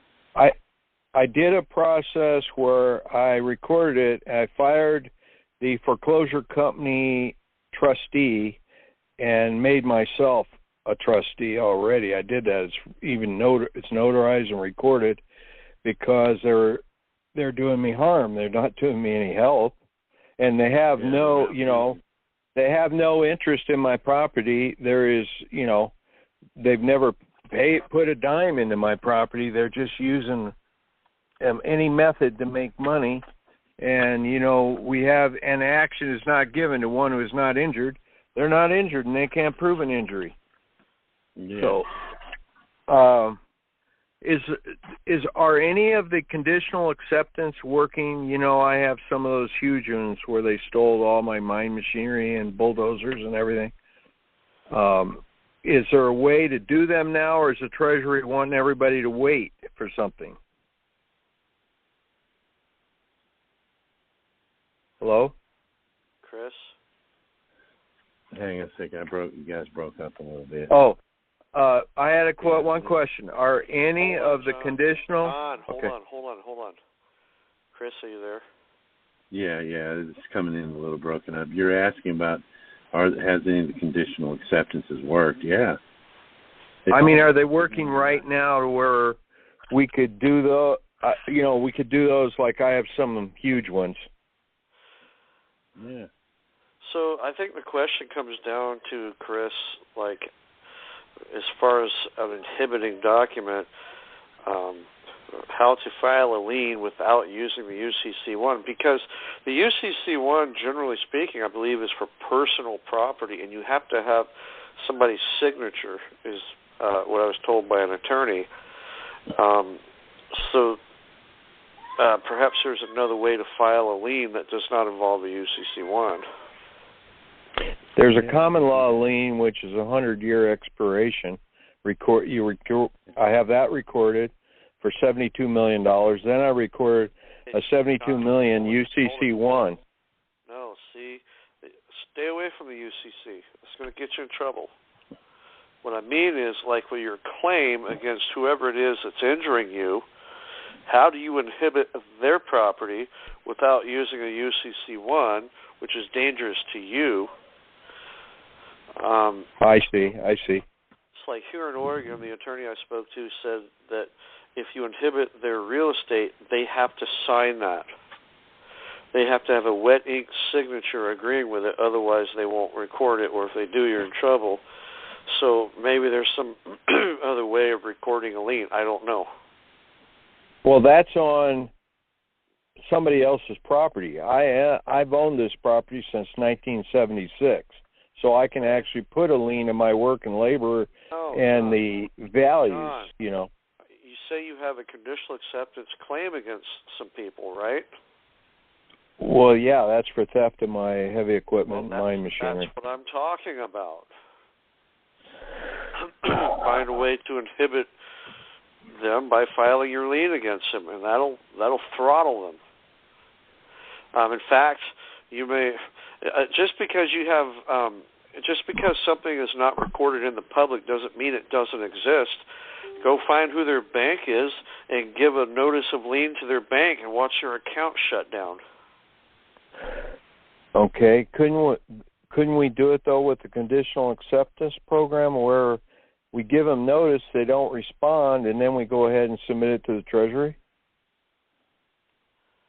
Well, you can do that, but it's not going to inhibit them.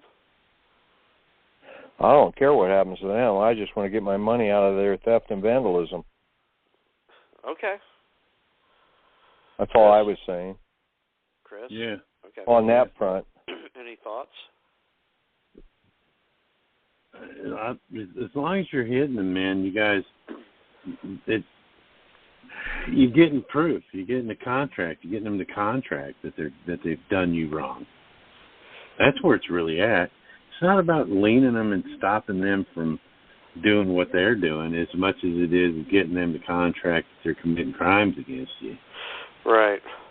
You know what I'm saying? That's where the value is, as far as taking it to the Treasury and all that, right?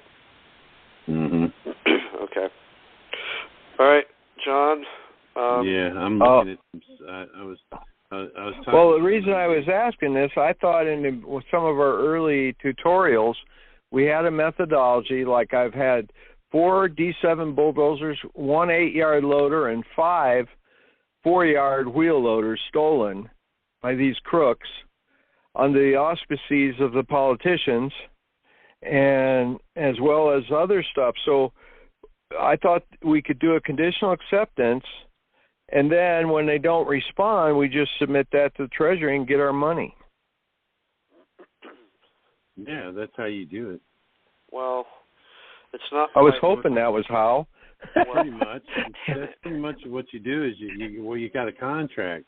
You're talking about you putting all these lanes on it, but that's not really what's going on. Really what's happening is the Treasury is going to do it under the contract. Well, don't they just take it out of their Cestui Que Trust? That's how they'll do it. Okay, so John. Yes. It's not quite working that way. It's not like you submit the claim and they write you a check. That hasn't really worked. What Chris is saying is that you take that claim, you submit it to the Treasury, and then when you become a bank, that money is that's the fractional reserve. You get to loan money out and then charge a percentage on top of that, and then that money gets paid back to your bank. But you don't get to keep it personally. What you get to keep is the interest. But you're using the amount of your claim as the fractional reserve. Does that make sense? I like it. Thank you. Makes sense. Okay, so we got to move on. Thank you. 252 area code. Go ahead. Yes, hi. Can you hear me okay?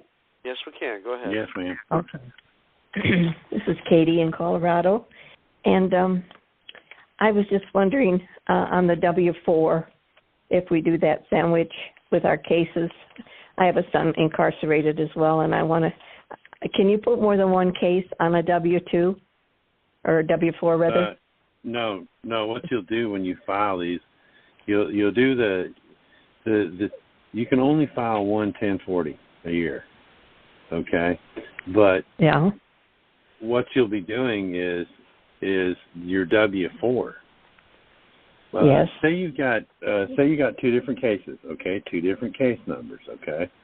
You're going to have one case number, and you're going to do a W-4 for the court, against the court, okay? And then there'll be one that you can do for the judge for that case, and you'll put the same case number down on another W-4. You do a W-4 against the clerk with that case number on it. Do a W-4 against the prosecutor with that case number on it. Then you do the same with another case number. If it was a different court, you'd do the second case number with a different court or the same court. If it's the same court, say there's two cases done by the same court, same judge, same prosecutor, and same clerk. You would be doing two for each. Okay. You'd be doing two on the clerk, two on the judge, two on the prosecutor, right? Two on the same court. If they were different courts in different counties, right? No, they're the same court. Okay.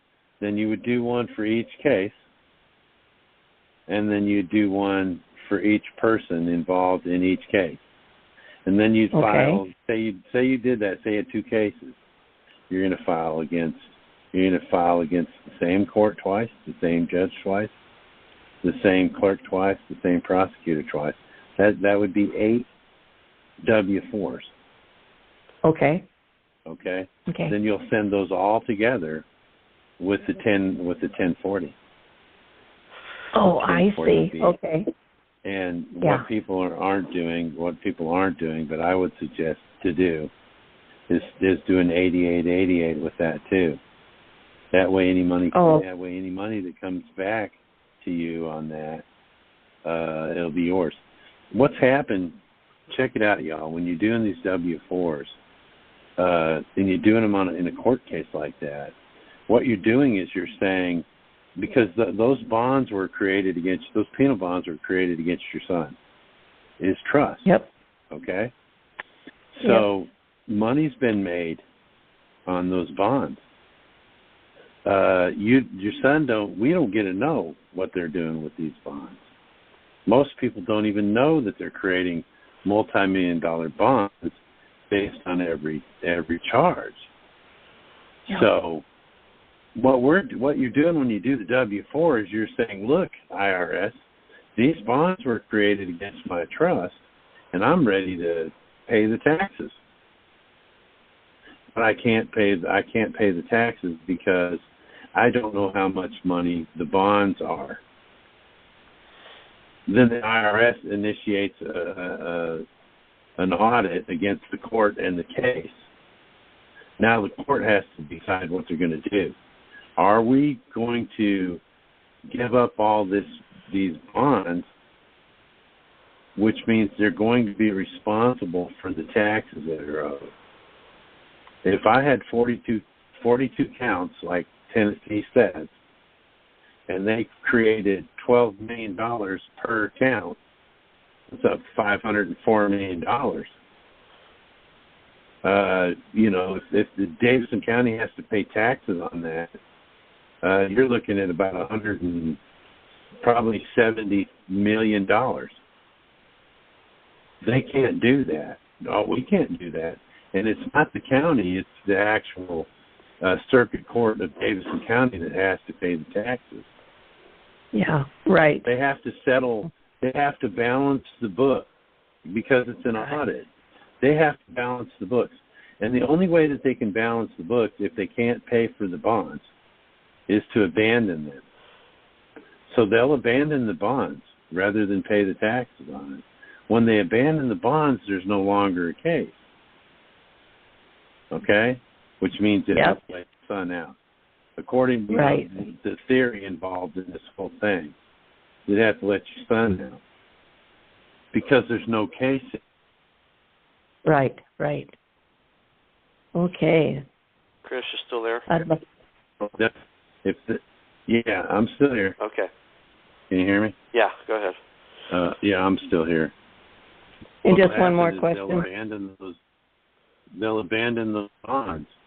Okay. Okay. So what the IRS will do is do a 1099-A for abandonment of secured property because you allowed them to be your trustee when you filed the 1040. Oh, we got to go collect these funds for this guy, so we can get so we can get taxes. Now, if I've got $500 million. Oh, now you're breaking up, Chris. Now you're breaking up really bad. Yeah. If you can hear me now? Nope, getting worse. Okay. I've got it. Well, we got you there now. Go ahead. Okay. It may go a little bit. It seems like it does about this time of night. I don't have a bit of problem with paying $170 million in taxes. If I'm going to get the 320, go ahead, get whatever you need. I don't care. Send me my $320 million. Yeah, because it's a return. There's people out here that are teaching this process, this W-4 sandwich. They're not teaching folks the right way to do it. They're telling them don't sign them. If you don't sign them, you're not going to get paid. They're going to shred them. They're not going to audit something. How many times you file a 1040 and not sign it that you got your return? Some people are saying, well, it's not a tax filing. It's not a. Yes, it is an income tax filing. Another thing. So sign these things. Sign them without prejudice and use your beneficiary signature. Okay. Don't alter the documents. Don't alter the documents. Do not white out the sign under penalty of perjury thing. Some people are doing that. You could actually, and then they're wondering why they're getting hit with a frivolous filing charge because you're altering the document. You can't do that. You're really you're really pushing it close to a forgery charge by trying to alter the document. Okay, so does that answer your question? Yes, it answers. I just had one more about, the 1099s we've sent in, and mine been in there since May. Is there any date for processing those at all, or we just wait till we hear something? Well, they may. Some people are getting them processed. Are they? Oh, okay. Yeah. Some people have had them processed. Like I said, the guy that came up here from Georgia about a month and a half, well, not quite 2 months ago, he had he used a 1099A and a remittance coupon to pay off the mortgage on his house. That's why they were celebrating up here. Yeah. Thought we'd stop by and see you. And I said, All right. You should have brought me a present, man. I was having to pay your ass off. All right. Thank you very much. Thank you. Okay, so Chris, we're getting on here about 2 hours. I'm going to take one more call. We got this next person that's been waiting for an hour and a half. 317, go ahead. 317 area code. Well, as soon as it...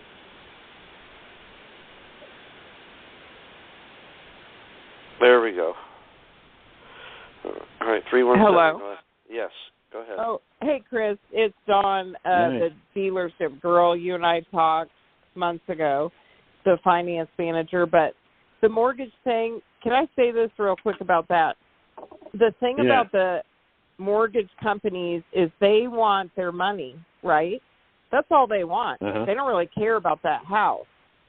So I posted tonight on Telegram an equitable contract that has a bill of exchange included in it. So it's a conditional acceptance with an arbitration with a bill of exchange, and the one piece of paper with the bill of exchange printed on 32-pound weight paper that makes it a security. Make it for 3 times the amount of the mortgage. They should send you back a check and get off your deed because they want the money. They want the securities, and that's an instrument. Yeah, that's a great idea. Okay, now repeat that again.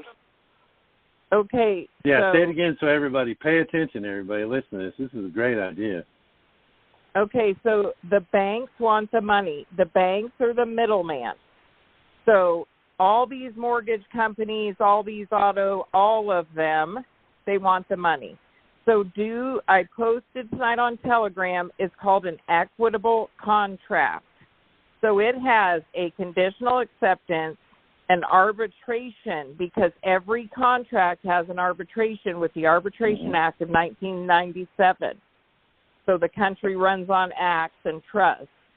So they want their money. There are different instruments of payment.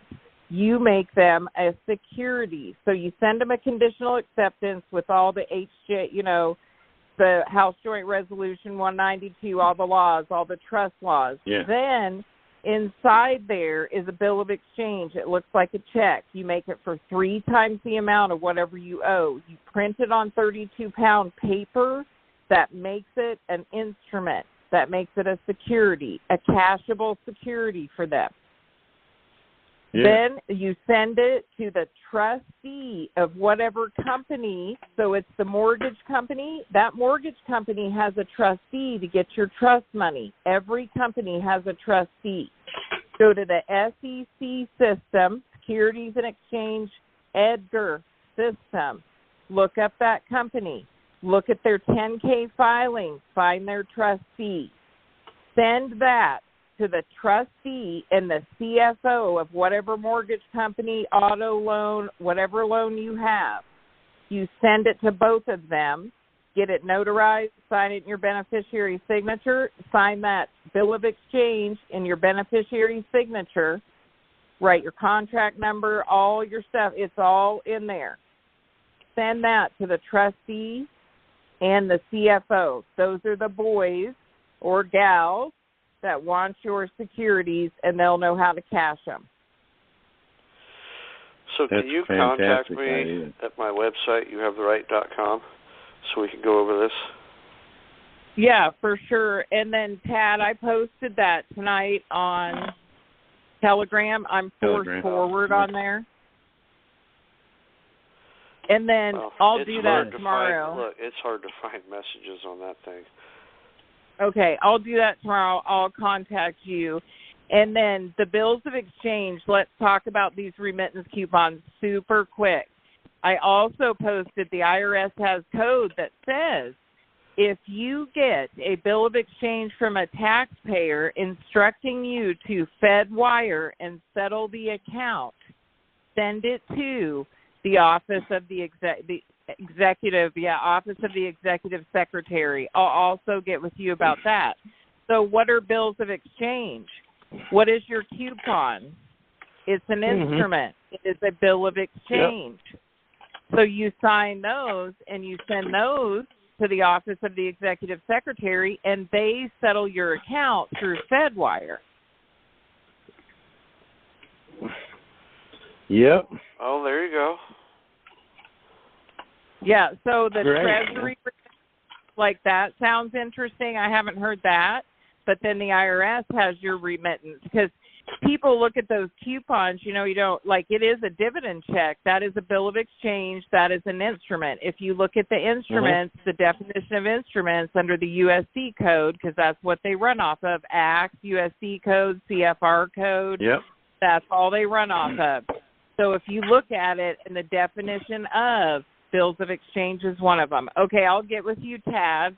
I just wanted to put that out there for people that are super struggling. That's great. There's some relief out there. You just got to get to the right people. I have sat on the phone with the IRS for like 8 hours trying to get to somebody. So my question, super quick, the 1099A I filed in May. I got my green card back.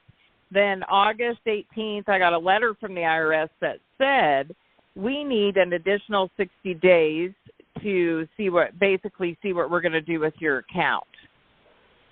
And I've heard nothing. Okay. And it's been over 60 days now, hasn't it? Yeah, and even Since now, if you you count the weekends, well over. Yeah, I called. Okay, so I called, and when I first got on the phone, I was with, like, the collections, because that's apparently they want everybody to owe them money. So she said, well, let me check your account. What did you file? And so I told her the forms I filed. I was the trustee. The beneficiary is really in need of the funds. I need to find out what's going on. Oh, okay, I see that. Oh, wait a minute. Let me look again. And then she came back. She said, oh, you need the refunds department. I said, okay. So then I got on the phone with a gentleman. He said, okay, what forms did you file? I told him, let me check it. Okay, and then did you do the 1096? Yes, it's in there. Okay, let me check. Okay, well, that's in the heirs department, HEIERS, so the payment department. I said, okay, so I just wanted to make sure I didn't make any mistakes. There weren't any errors I needed to correct. No, they're just running really behind. I've heard that. That's all too familiar. Yeah. Okay. So that's the government. All right. You could, that's fantastic, though. Thanks for sharing all that information with us tonight. Hey, you're welcome. I'll share whatever I learn, and I've done it all, and so I'm going to let you guys know what's going on. I haven't paid utilities in 7 months, so I think it's working. Wow. Yeah. Okay. Okay. All right, Don. I'll let Thank you. Yeah, thanks for coming on here tonight. Thank you all for coming on here tonight. See, Tad? Thank you. Thank you. Absolutely. God bless you, sister. You too. I'm that's so what glad I'm to hear. talking about, man. Yeah, that's what I'm talking about. And I got my personal banker EIN and my foreign grantor trust EIN and my estate EIN. That's great. Wow. Yeah, so I'm messing with great. those. I'll get a hold of you, Tad, too, about Thank that. You. Yeah, absolutely. That's what I'm talking about, Tad. I've said this before, and I'll say it again. You can speak things like Scripture says. You can speak things into existence. That's what we've done. Amen. That's what we've done, and I'm telling you, I've heard this so much, man, that it's super convincing. As a matter of fact, I don't need convinced anymore. I already know. And I get on these calls, And believe me, y'all, if you guys listen to some of the folks that have been on here tonight, there is a wealth of information, and it's not coming from me and Tad. It's coming from y'all. Y'all get on here and you share stuff like that. You share your successes and the shortcomings. You know, I want to hear them all because we learn so much from our failures, more so than our successes. And it never ceases to amaze me what people come on here and they talk about. I recently started watching some TikTok videos. And, yeah, I know it's ran by the Chinese. But I looked up, I said, let me look up 1099A. I did a search for 1099. There's probably 100 1099A videos. People on there. Some people even mention my name. And then yesterday I got on there and I looked up remittance coupon. There's about 150 of those. People on there trying to talk how to do this. And if you want to look and see, I went down there and I watched quite a few of them there yesterday. And if you want to see, there's people on there that have had success. There was one guy on there who's doing a video. He said, I did this remittance coupon thing I learned on here, and I'm the man from the power company's here to turn on my electricity. He was a little confused. He didn't know that the cutoff notice was that he thought it was just a late payment thing. So he went down with the coupon, and they weren't really sure how to handle it. But after he talked to some of the workers there, they accepted it. They accepted a remittance coupon to cut his power back on. And then they turned around and they settled up with the late payment that he had. They put him on a monthly billing cycle, and he paid for his lights for the whole year. He said, "I'm standing here in my house there, waving at the power man as he comes to turn my power back on." Wow. So the stuff is working. It really is. I'm happy to see that. Really, I'm happy to see people. People being successful, having some things. So. Well, we're going to try and do this every Thursday night again, Tad. Okay. Great. All right. Y'all come back with us again next week, and hopefully I'll have some more stuff. More details about what's happening. All right, so Chris, if you would hang on. Everybody, thank you for joining. Go to youhavetheright.com, join our mailing list, join our monthly membership too. That really helps us out, helps me out, so I can bring these calls to you. So, that's how I send out notices of these calls. I have 2 mailing lists there that you can join.